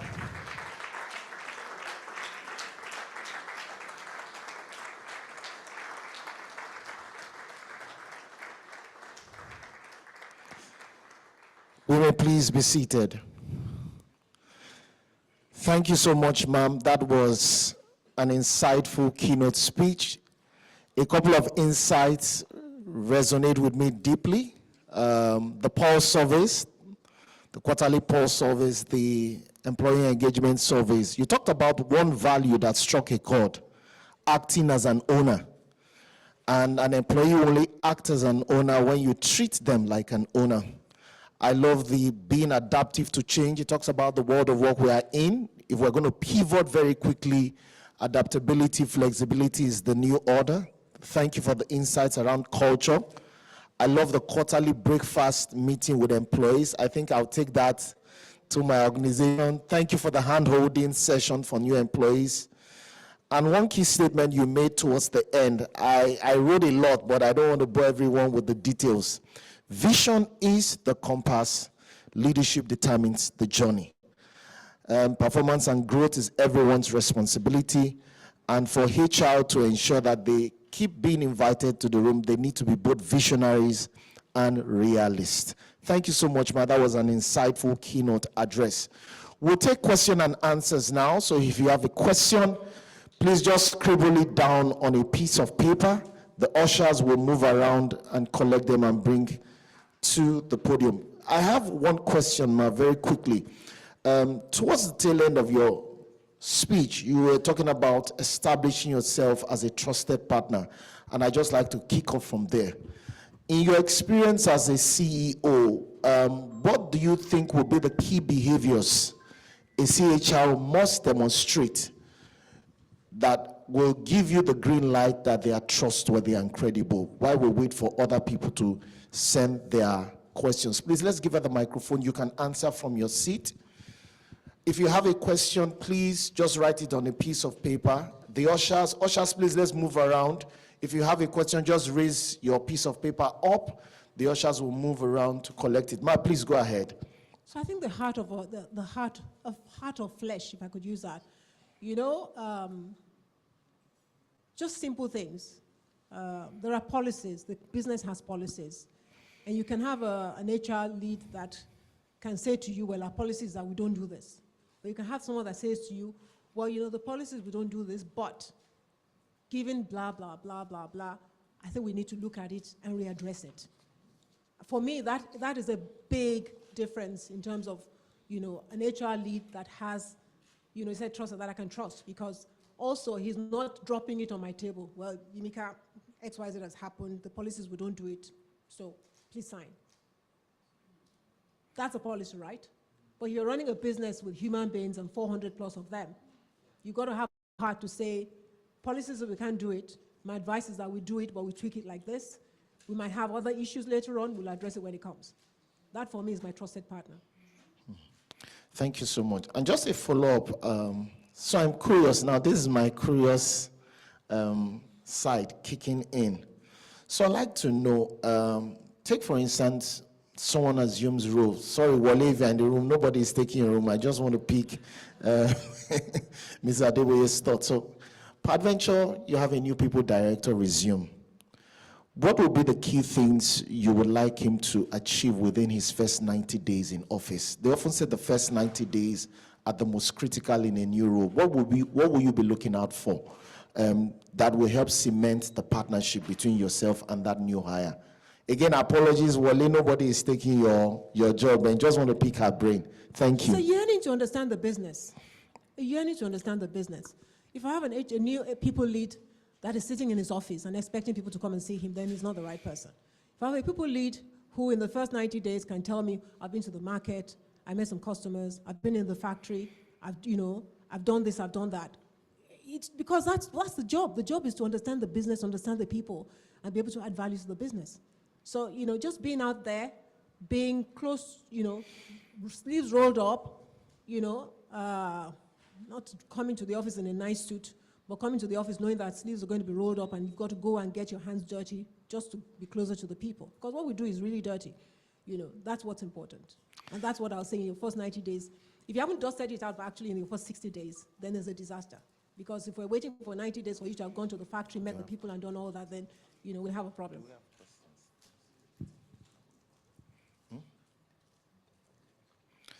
Okay, so thank you so much, Ma, for the questions. Both the online audience, you can also type your questions in the Q&A or the chat box. We will pick them. So do we have questions? Have we written our questions down? Or maybe we should pass the microphone. Okay, we have some questions coming in. Thank you so much. Let's bring them.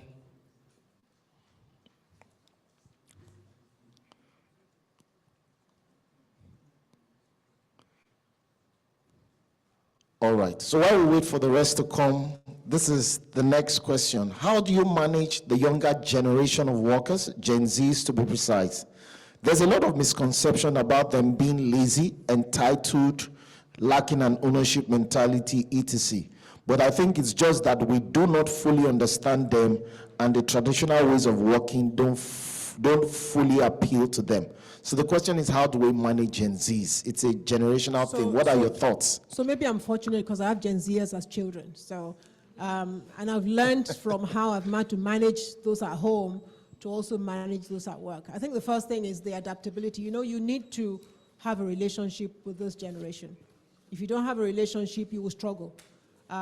So for me in the office, my Gen Z, like I said, doors open, first name. I'm not one of those people that you must call me Mrs. Adeboye. I know they struggle with it, but I keep saying to them, but you're old enough to be my mom. I said, yes, but I'm not your mom. And I don't want to be your mom. So let's talk. I think having a relationship, clear understanding is important. And I talked about it earlier on, being flexible and adaptive. I know the love our hybrid policy. I know that very much. And when at one point there was a push to say, look, let people start all coming to the office. I was one of the people that said, no, I'm still on the 3 days, 2 days, 3 days in the office, 2 days out of the office. Choose whichever day of the week you want. Because I know they love that. And I know that they would do their work. The one thing I do know is that they would do their work if they're allowed to be free. We've had to adapt to dress codes in the office, by the way, and I struggle with that, because this generation, the clothes they wear, I really struggle with it. So I have had to do a few things, and my people team would jokingly tell you I do that. Even I try to dress, but I do what I call the conservative version. So there are days I'll go to the office and wear Ankara trousers, yes, and a t-shirt, because I know that it resonates with that. But I will not wear shorts, and I will not wear cleavage exposing t-shirts. So that when I go and dress like that, I can also say to them, you should not wear this to work. This is not appropriate. and I'm not your mom. But I don't think this is appropriate. It's also how we communicate with them. I think the important thing is also how we communicate with this generation. If we communicate right, we're not in the finger-pointing, scolding mode, we would be able to work with them better. Thank you so much, ma. So, Nika had said she wanted to just add some insights to managing Gen Zs. Can we? Please, even I want to learn. Thank you very much. Thank you, Michael. Important is the fact of purpose. Purpose has become very much priority for the Gen Zers. It's not just about showing up at work. It's what difference am I making in the work that I'm doing. And I think that the older generation is more around a livelihood, and now it's about impact. So telling that story to the Gen Z and showing them where what they are doing is making a difference. Even if you are a teller on the bank floor, wherever you are, showing them what they're doing is making a difference, and also helping them to find purpose in their work, helping them to express themselves in their uniqueness is one way to help them feel connected, like you see them, you value them, and then you are giving voice to what's important to them beyond just doing the work. Thank you. Thank you so much, Nika. So we have a handful of questions. So the next one, how can CEOs and HRDs jointly drive cultural transformation in a way that sustains long-term growth and disruptive innovation? So, ma'am, let's have your thoughts on that question. I thought I might have mentioned something on that. Yes, you did. I think, I've covered that in the essence of the business and the long-term goals of the business and the importance to the rest of the organization. I think the one thing that maybe I should emphasize on is how the rest of the business beyond, because today we're talking about CEO, HR.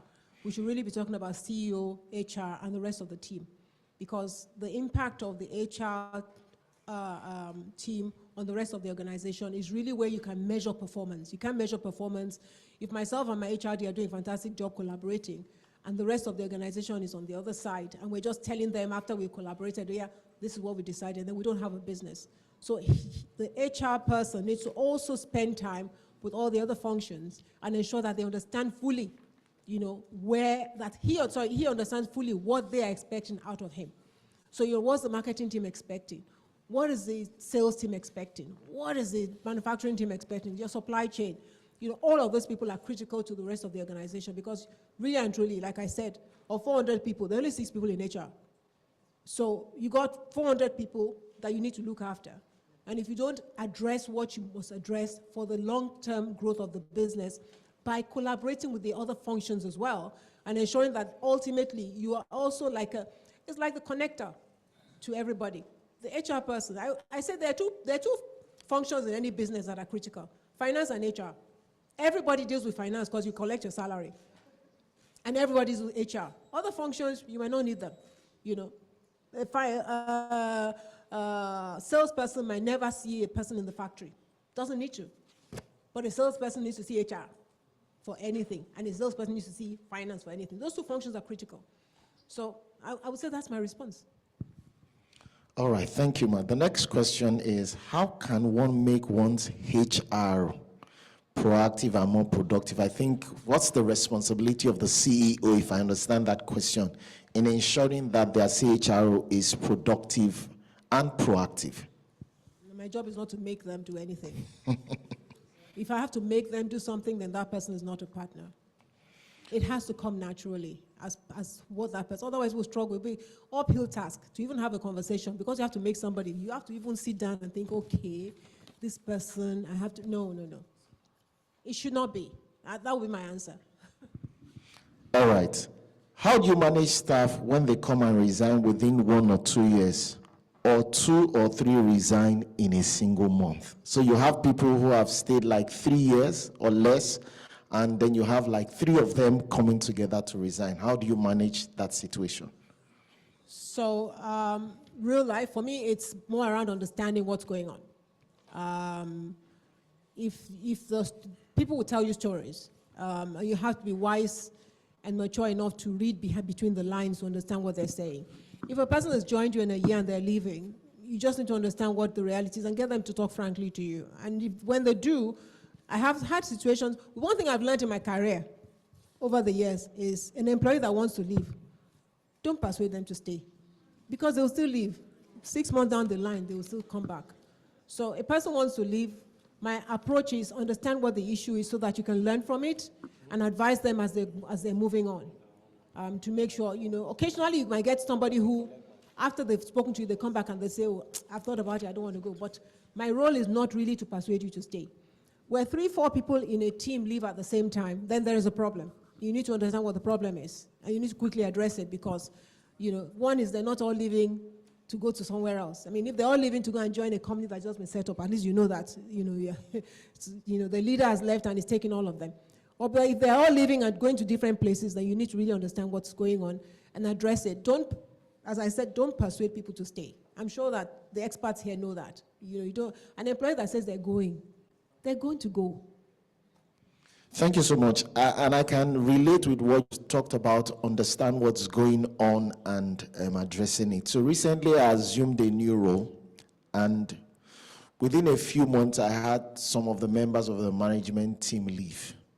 And when I conducted the exit interview for the COO, it was a mouthful. So by the time I finished analyzing the exit interview form and everything, I had to quickly put in place 6 initiatives to stem, future resignation. So I think I can relate with what you said, understand what is going on and address it. The next question says, yes, people asset is the most valuable of all assets, but when the going gets tough, businesses write the people function off first. Why? But I know that's not the Cadbury experience from what you've explained, but you could share thoughts, a penny for your thoughts, please.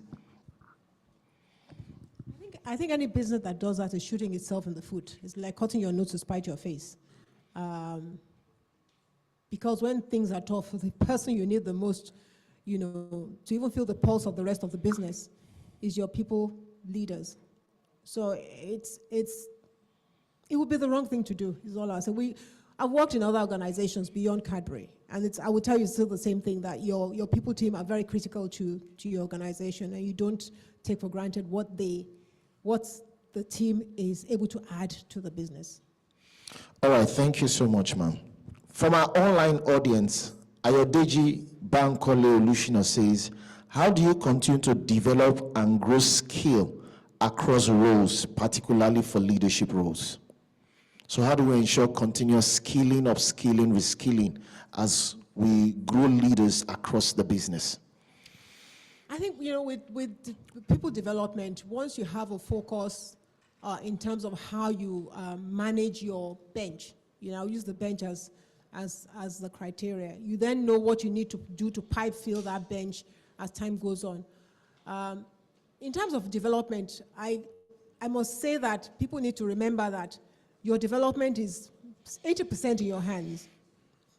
The organization is only there to enable you to get to where you want to be. But at the end of the day, if you don't, it's the case of you don't buy the lottery ticket, you can't win the lottery. If you don't make your own step to ensure that you take all the right steps in terms of your development, you will not be ready, bench ready for that role. So in terms of development, I'll say that first the individual has to map out what they want to do.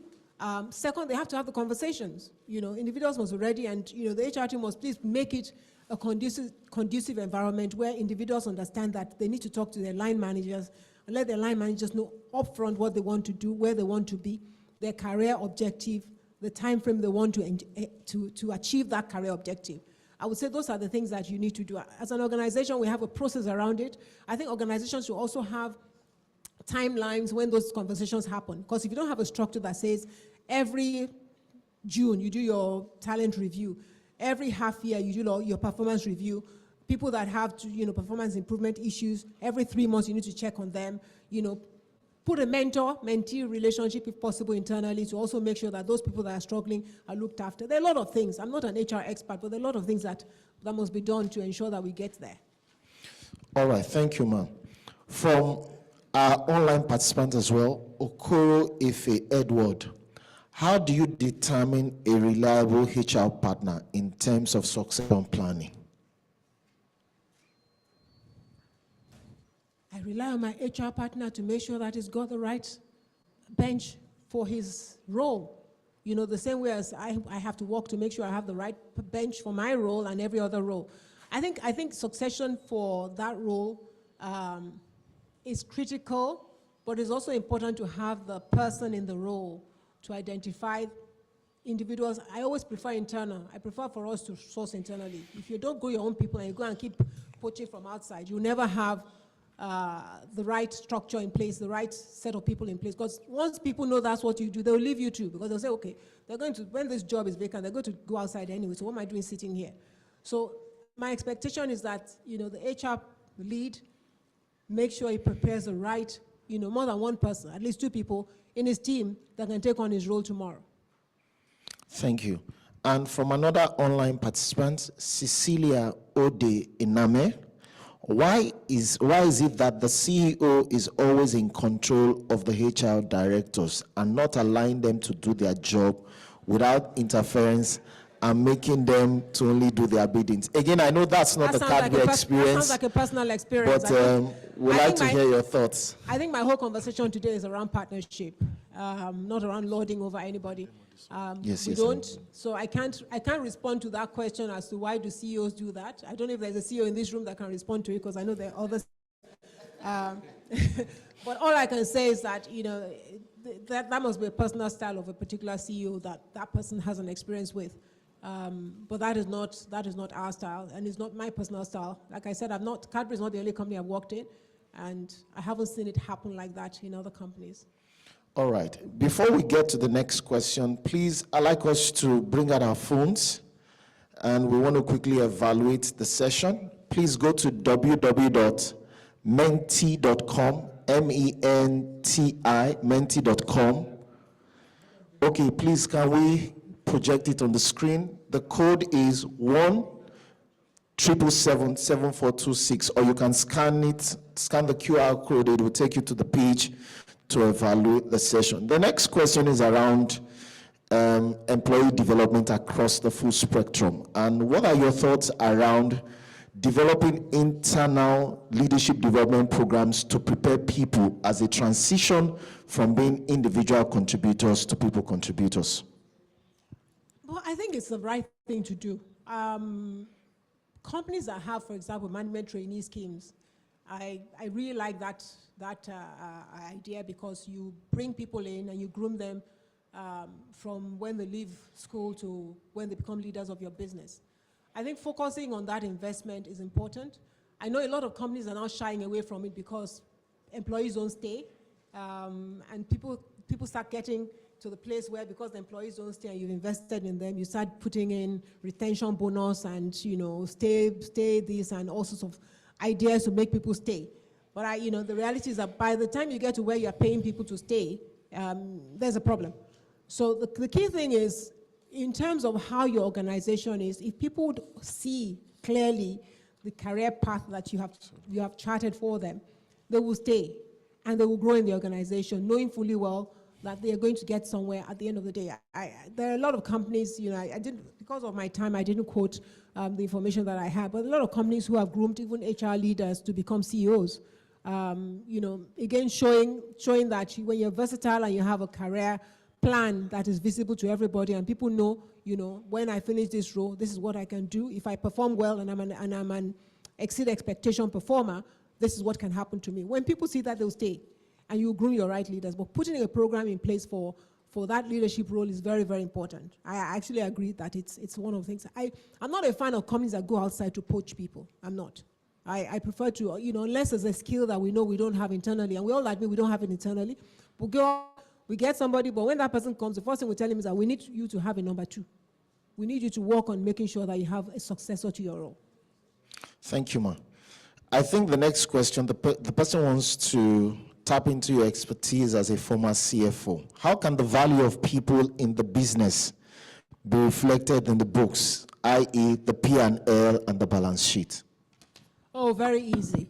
If you have a sales team that are doing the numbers, your numbers are fitting into a P&L. If you have a procurement team that know for sure that, look, they need to make sure that the cost of doing business is managed very well, your P&L will show it. If you don't have the right people in those roles, you will definitely know, that you have incompetent people. So having a fantastic HR team that can get you the right people, not just get you the right people, keep them to stay in your business, keep them engaged, keep them happy, not just because they're earning tons of money, but they're just happy to be there. You know, for some people and a lot of people these days, it's, you know, when we're talking about Gen Z, as we said it, you know, recognition. We found that recognition is very big today. You know, just having those awards, just call them bravos, telling people you did a fantastic job. You know, it's not about massaging ego, it's about recognizing people who are adding value to your business. I think it's very, very important, you know, to do all those things, because then you have employees who, back to my cliche statement, who will act as an owner of the business. If you feel that you own the business, your passion will be in making sure that the business is successful, and your P&L will show it. There are a lot of ways that your P&L will show it, just from the people's side. Thank you, ma'am.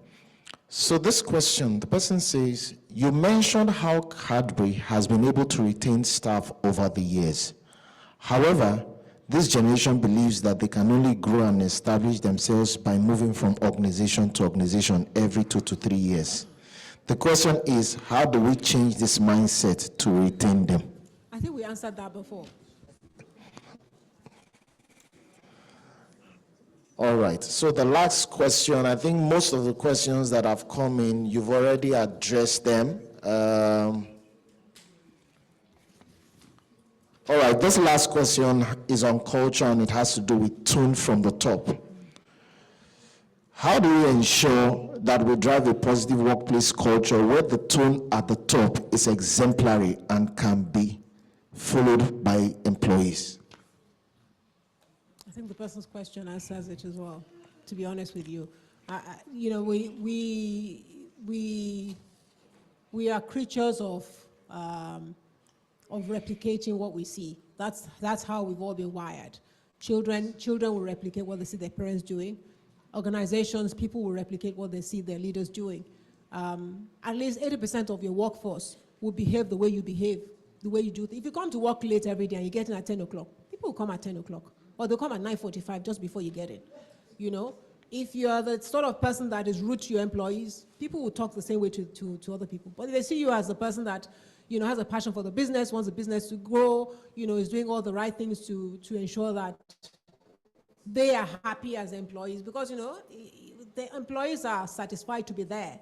They will do everything. They will break their necks. They will bend backwards. They will do everything to make sure the organization is successful.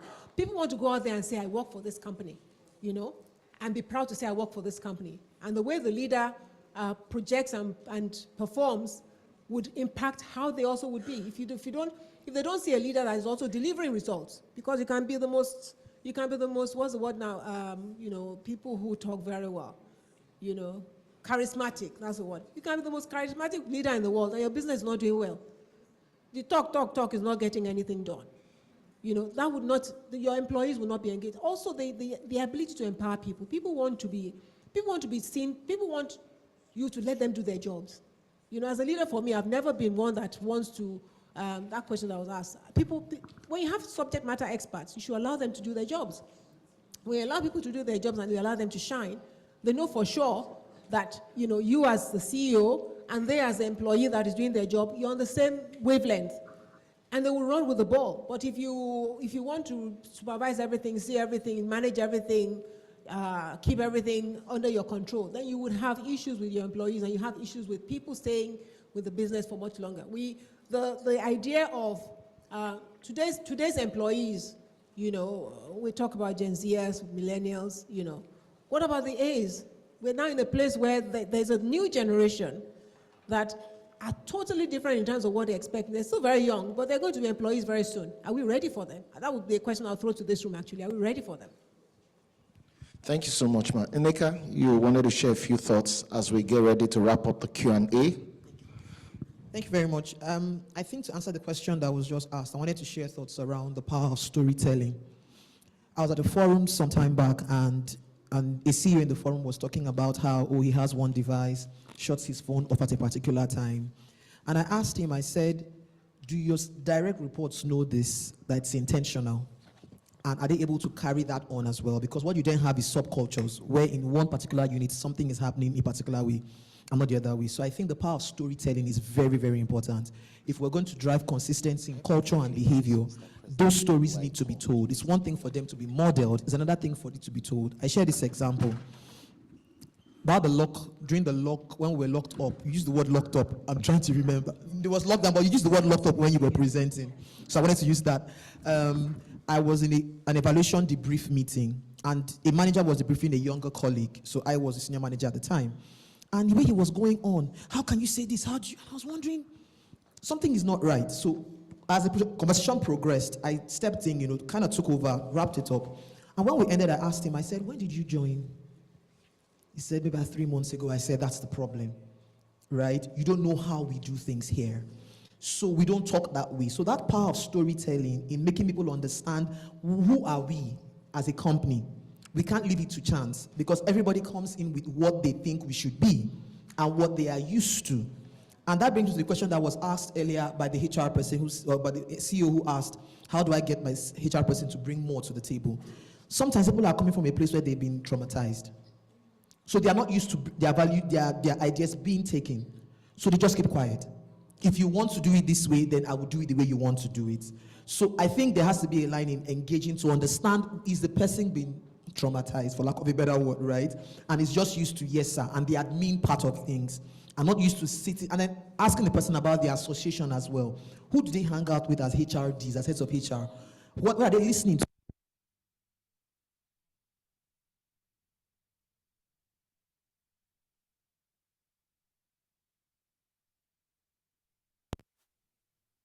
Coming with what they think should be done, and they dilute what you're trying to build. And this is especially important in hybrid environments. We all want hybrid environments, but it's especially important. Otherwise, you see someone move from one unit to the other and wonder, are we in the same company? Because the leader is doing something a particular way, but there's no intentionality to pass that practice across the entire organization. Thank you. Thank you so much. So I just want to add to that comment. I think it's very important to spend time one-on-one with each one of your leaders. And it's important to do it as a habit, not as a thing in the calendar. And it's also important to do a bit of walking around as a CEO. I've found that it's so easy to assume everything is going on well until you start talking to people. The beauty of not having things scheduled and just having a chat is because it's impromptu, because we talked about storytelling, because it's impromptu, you have a casual conversation that can lead to a zillion amount of things that needs to be resolved that you didn't know about. And I think as leaders, it's very easy for us because we're so busy to not create that time. I have had to, for myself personally, intentionally do that because it's tough to find the time. But to be intentional about, okay, I must create that time to spend with each person. There's 7 people in our leadership team. It is 7 people that I need to talk to. There's 7 people with 7 different issues and 7 different stories and 7 different whatever. But adapting to each one is very important. Just as in HR, in other functions, is the same story. But the key thing, just to your point, is if you don't do that, because people are watching, they'll say, oh, she's close to this person, but not to that person and not to that person.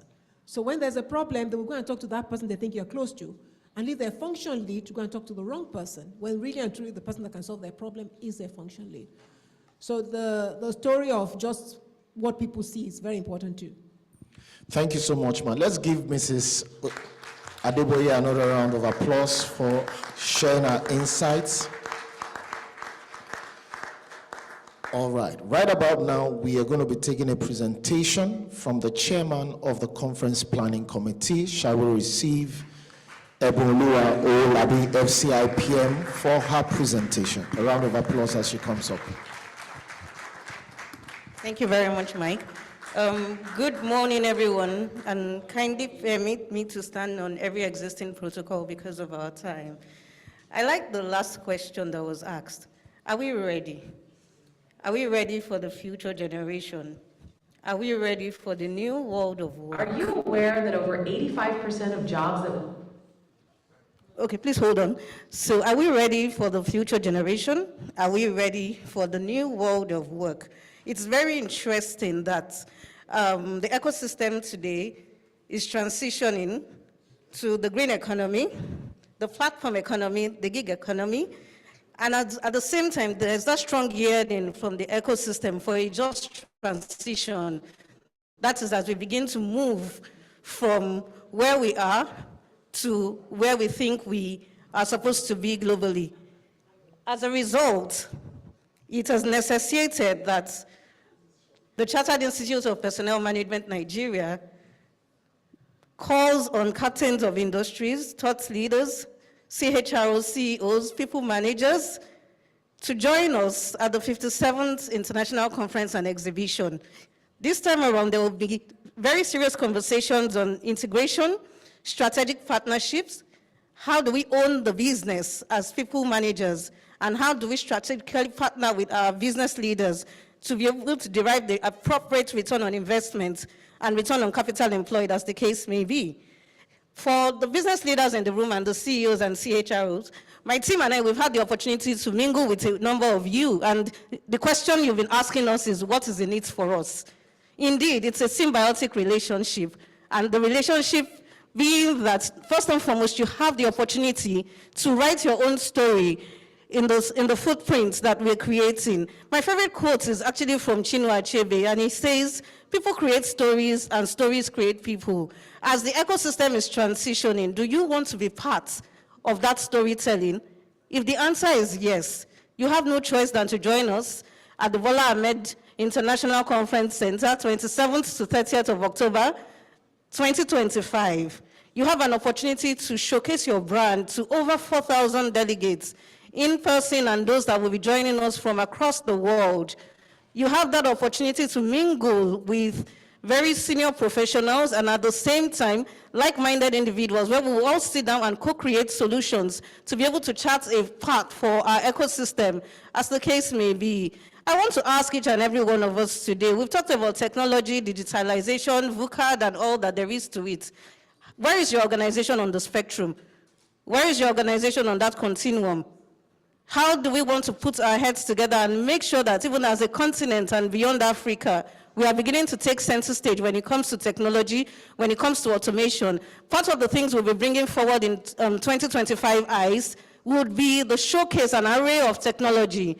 A lot is happening in the people management space from an automation point of view. You will see live exhibitions that would wow you significantly. Are we ready? Are we ready? I cannot hear your yes. Are we ready? Seamless HR, I'm beginning to call names. Are we ready? So we're going to see all of that at the conference, and also there will be that opportunity as well for you to contribute to conversations, showcase your brand, mingle, interact, ensure that at the end of the day, your people come back to the office. So for we, the CHROs and managers, I don't know if you've seen that our lovely skit on how do you convince your boss to sign up for you to attend EYES 2025. How many of us have seen it?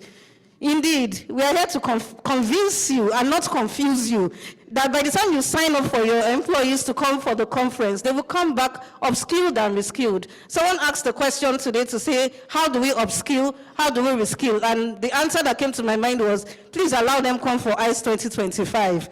There will be that opportunity for upskilling, reskilling, brand showcase, exhibitions, thought leadership conversations, networking. What we're going to be doing differently this year is we're going to be having a networking lounge where you have the opportunity to meet people, network, and add value. And again, we know that regulatory compliance is something that is beginning to take center stage in our ecosystem today. We'll be having conversations on regulatory compliance from almost all the regulators you can think about. And by the time you're back to the office and your employees are back to the office, it's going to be a game changer. Charles Darwin always says, it's not the strongest of the species that survives, not the most intelligent, but those who are most adaptable to change. Change is before us. How do we really want to reimagine the new world of work? The answer is, please attend the 57th International Conference and Exhibition. For sponsorship, we have different packages, and I believe we have the sponsorship brochures in front of us. If you please don't have one, my colleagues will be available to give you a copy as well. There are different packages that you could subscribe to and just be a part of it, be visible, be seen, be felt, and be heard. Looking forward to seeing you in ICE 2025. Thank you very much, and with these few points of mine again, I hope I have been able to convince you and not confuse you that Abuja is the place to be. 27th October 2025. Can we have the video, please? Thank you. Are you aware that over 85% of jobs that will exist in 2030 haven't been invented yet? The workplace is evolving, and the future is already here. From the power of AI to the promise of flexibility, how will you thrive in the new world of work? Join thousands of professionals, thought leaders, and innovators from across Africa and beyond in Abuja for the biggest HR event on the continent, the 57th International Conference and Exhibition. This game-changing experience will take place from October 27th to 30th, 2025. Big ideas, old conversations, boundless opportunities. Don't miss Africa's biggest HR event. Let's reimagine the new world of work. Register now at cipmnigeria.org/conference. Together, brought to you by CIPM, the only recognized HR regulatory body in Nigeria.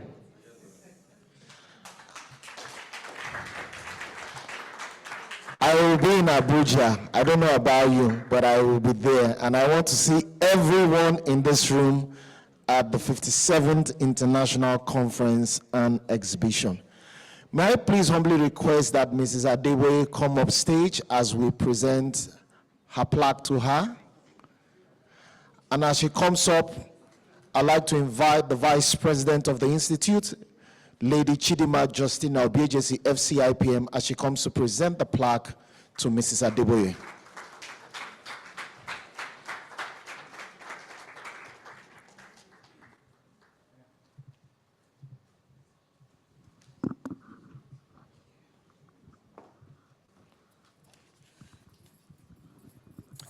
Thank you. It's been an insightful conversation so far. You would all agree with me. With Mrs. Oyeyinka Adeboye leading this conversation, we've all learned today what partnership between CEOs and HR could bring to our organization. And I trust that as we sit here, we will leave here not just with new ideas, but we will also live with a renewed commitment to seek out opportunities for this collaboration to also build bridges and not build walls.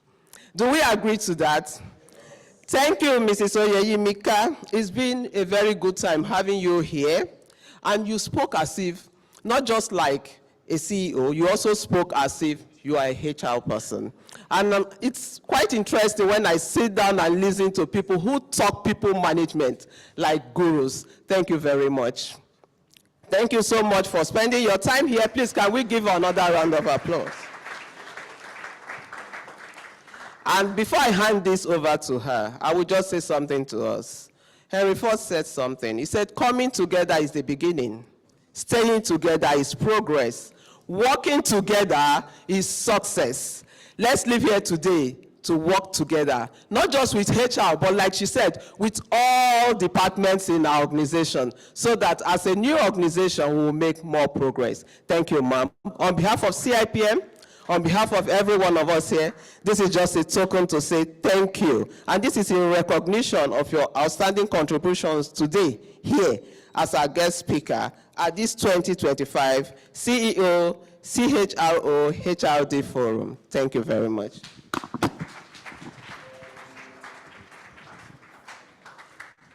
Can we have members of leadership and the elected council members for the group photograph with the guest speaker, the president, the vice president, the national treasurer, the registrar, the elected council members? Please, can we come up stage for the group photograph with the guest speaker?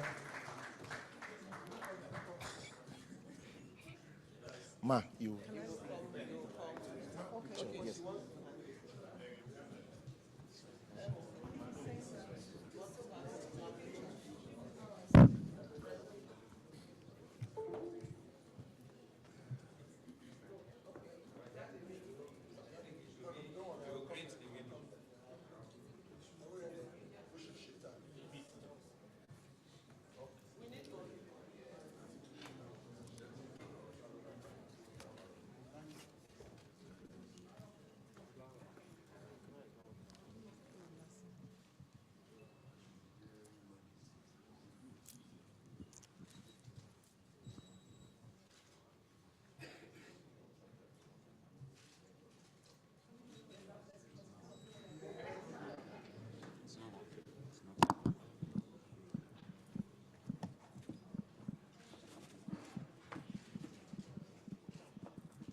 You know, I used to remember when I was a young boy, I used to take Bonvita a lot.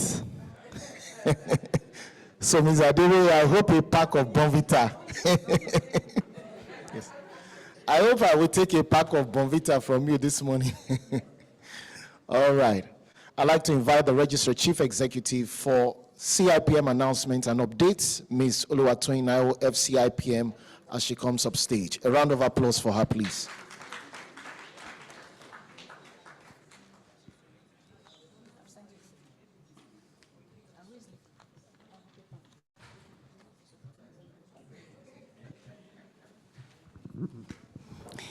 Good morning, once again. I'm going to try and make this very quick, so we can have an opportunity to network and continue to say hello to one another. It's quite important for us as an institute, for those that are not members of CIPM, that we talk about who we are at CIPM and the importance of the fact that we've got you here today. We've got you here today to more or less bridge the gap, if there are any, between the CEOs and the HRDs, and also talk about partnership, talk about strategic partnership, and that is why we're here today. So it's an opportunity for us to encourage our CEOs here, want to enjoy the benefits that CIPM offers to your HRDs or your CHROs who are our members, and also encourage our CEOs to continue to partner with them in various ways and in various manners that they're bringing value to you as an organization.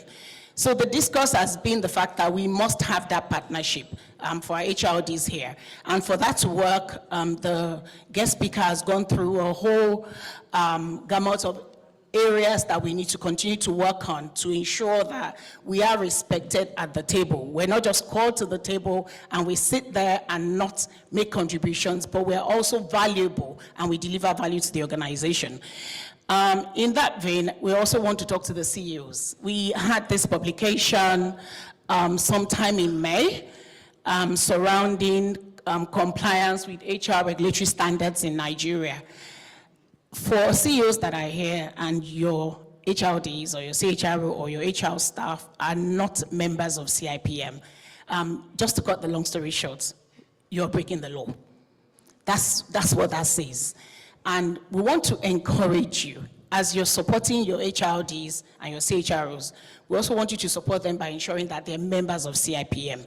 We do not want to be found wanting in terms of breaking the law. The act that sets us up gives us that regulatory power to regulate the practice of HR in Nigeria. And to date, we are the only institute that has the rights and the powers to regulate the practice of HR in Nigeria. What that means is if you are in a role of HR and you're practicing HR without being certified by CIPM, you are breaking the law. So we thought this is a good opportunity for us to highlight that. I can see people smiling across the room. I think there's some CEOs that are smiling. There are consequences for flouting the law, and that's it's in our charter as well, but we're not going to go into that. We want to actually encourage. We've been doing a lot of carrots. Now we want to bring out the stick in terms of, it's not just because we want your HRDs or your HR staff to be members of CIPM because we want the membership dues. It's also the value they give and what they bring back to you in your various organizations. We train, we develop individuals, we ensure that we network, and there are various avenues where we share ideas about current HR trends and what's happening in the world of work.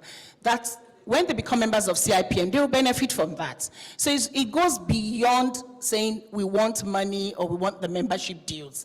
It's for us, if we are not able to give back to your HRDs and your members of HR, then how do we give back to your organizations? How do we give back to the nation building? And we're always talking about that. We want a nation that is sustainable in terms of all practices of managing people. So we want your people managers to please abide by the law and join CIPM.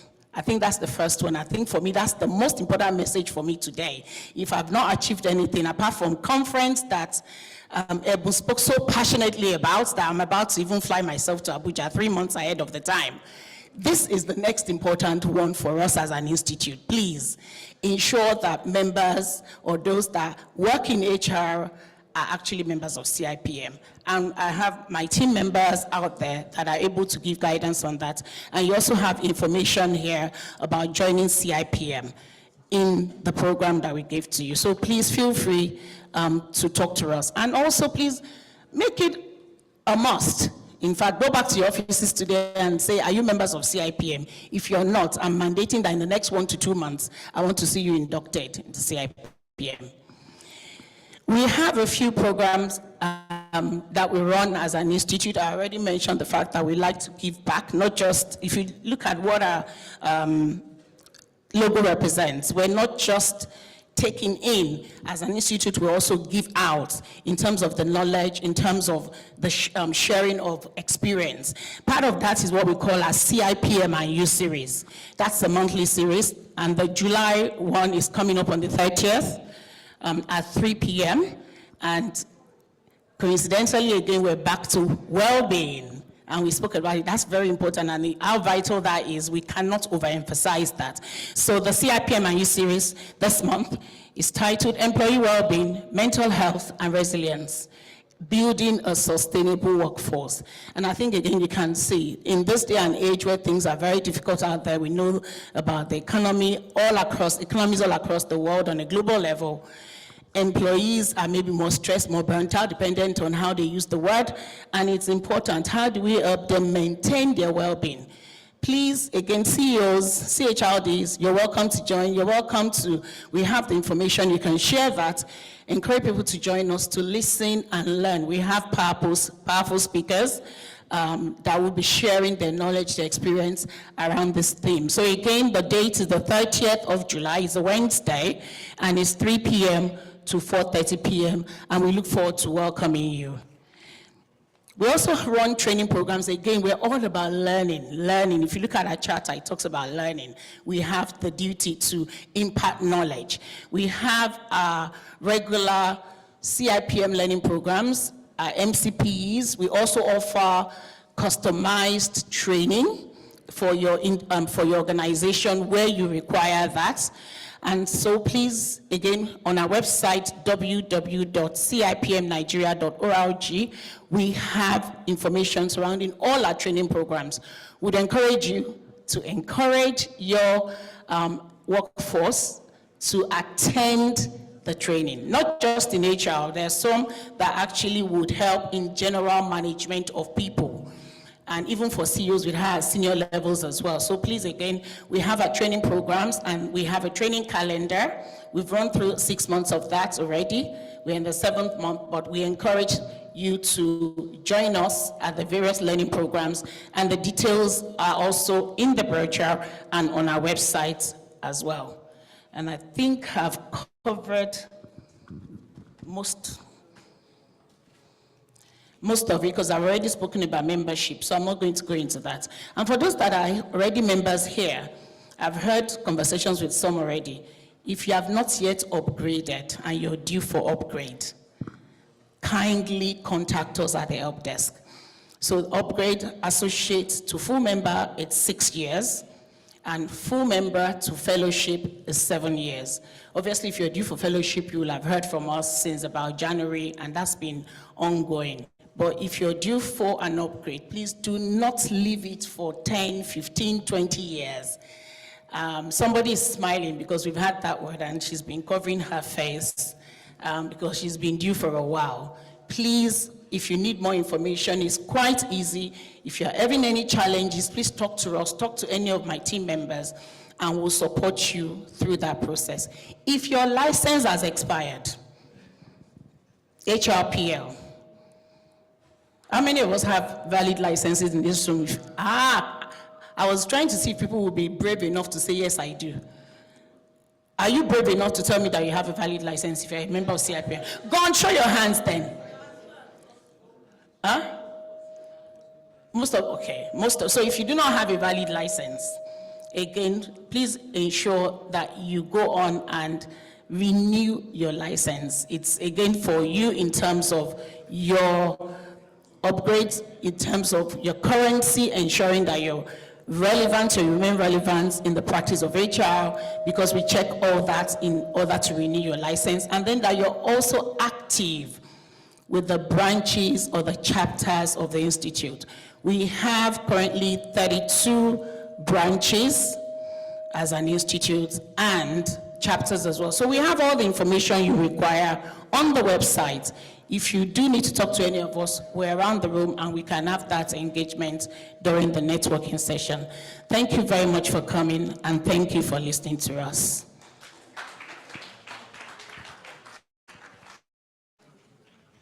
A round of applause for our Registry Chief Executive.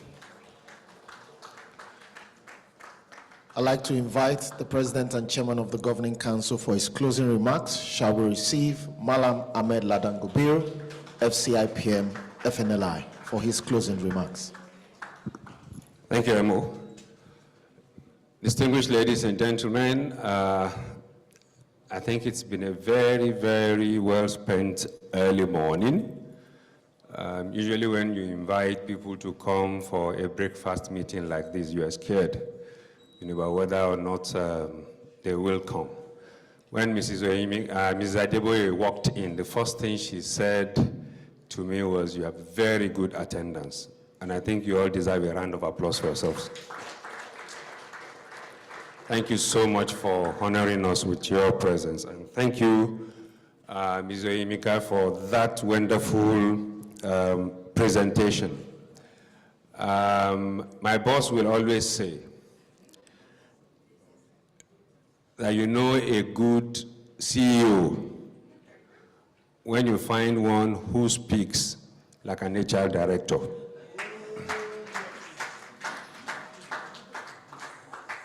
Ms. Adeboye did not speak to us as a former CFO.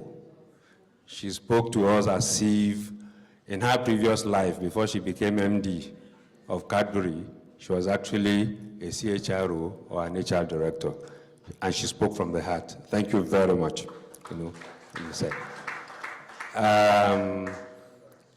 I had just spoken with her again privately about our charge for us to change the personnel that we have in our name. It's something that is on the front burner for us.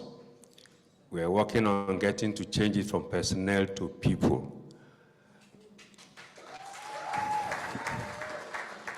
And I just told her that, I know that IPM in South Africa changed their name from Institute of Personnel Management to Institute of People Management.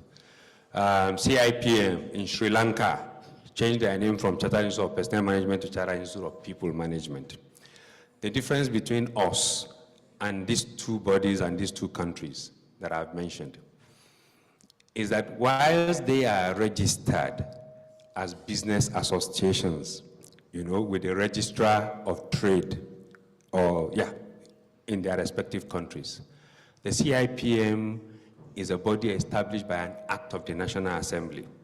So to change a name or to change anything in our charter, we have to go through the whole process of a repeal and a reenactment of the act establishing the CIPM. I do not need to tell anyone what it takes to go through the National Assembly to do anything in Nigeria. We all know. But we're working, at it, and we hope that we will get there. It may not be during my presidency, but I'm sure somebody, will get to do it. I thought that I should just make that clarification. So, dear professional colleagues and CEOs, Ms. Adeboye has charged us. CEOs are strategic leaders, visionary leaders. They create strategies from their vision. Our responsibility, of course, as CHROs and HRDs, is to take those strategies and craft an HR strategy around them. One that impacts the P&L, one impacts the balance sheet and the EBITDA of the business. If we are not doing that, we no longer have a seat at the table. And no one, even if we go cap in hand begging, no one will give us a seat at the table. We have to be very strategic. So as CHROs, we must key into the strategic vision of our CEOs and ensure, that that vision delivers growth to the business, growth to the employees, and even growth to us as HR directors and CHROs. I like to see so many CHROs and HRDs become CEOs, of their companies. We've had quite a number of them, and some of them have even been presidents of our institute, of the CIPM. So thank you again, Ms. Adeboye. But my key takeaway from all that she said is that no matter what we do, either as CEOs or as HR directors, what is important is that the people are the most strategic asset that you have, in any business. So we must ensure that when you deal with people, you do so with empathy. You do so with compassion. And you provide people-centric leadership. That is my key takeaway from Ms. Adeboye's charge to us. On that note, I'd like to thank all of you for coming. This is an annual event for us. So, next year we'll be inviting you to come join us after the conference, because the next most important thing on our calendar is the 57th International Conference and Exhibition of the CIPM. And please be there. We're going to have speakers like Mrs. Adeboye, from within Nigeria and from outside Nigeria come speak to us. CEOs, HR directors, presidents of HR institutes from across the globe. It's going to be rich, as it's going to be scintillating. And we work hard, don't we? So come unwind with us in Abuja. I'll see you all in Abuja in October. Thank you very much for coming.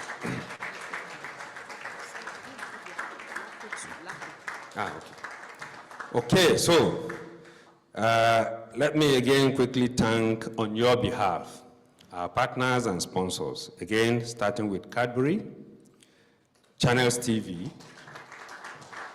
Metaphor, Better Life, and Lapo. We thank you. We couldn't have done this without you. Thank you all for coming. It's been nice having you around. Thank you. God bless you all. Thank you, Mr. President. A round of applause for the President and Chairman of the Governing Council. Shall we please rise up to take the national anthem of the Federal Republic of Nigeria? Media team, please, the anthem.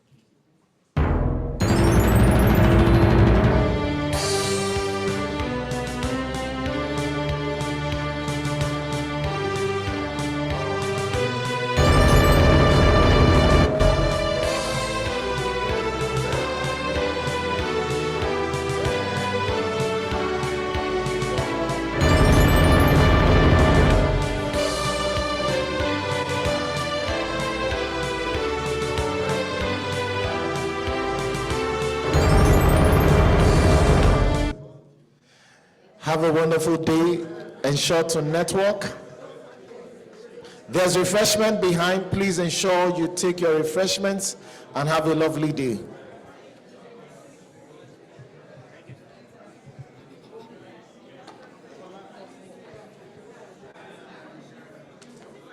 Welcome to the Chartered Institute of Personnel Management of Nigeria, CIPM. The leading voice of human resource management in Nigeria and beyond. Founded in 1968 and empowered by an Act of Parliament, CAP I-15 LFM 2004. CIPM is the gold standard for excellence in people management with over 20,000 members across the public and private sector. From our 32 branches, five local offices, to international branches in the United Kingdom, Canada, and the United States, we are a truly global HR organization. CIPM is committed to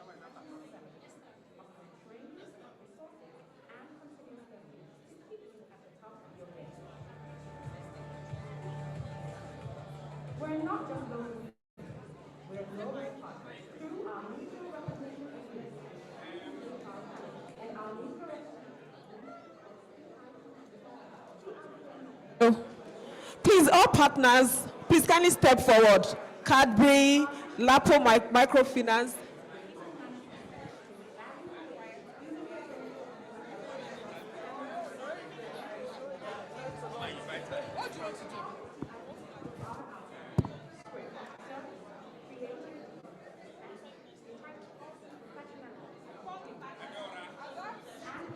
Oh, Lapo Microfinance, Channels TV, Metaphor, yes, and Better Life. Thank you. Please, we need you on the podium.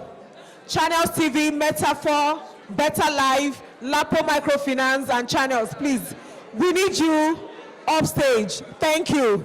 Representatives of Channels TV, Lapo Microfinance, Metaphor, we need you upstage. Thank you.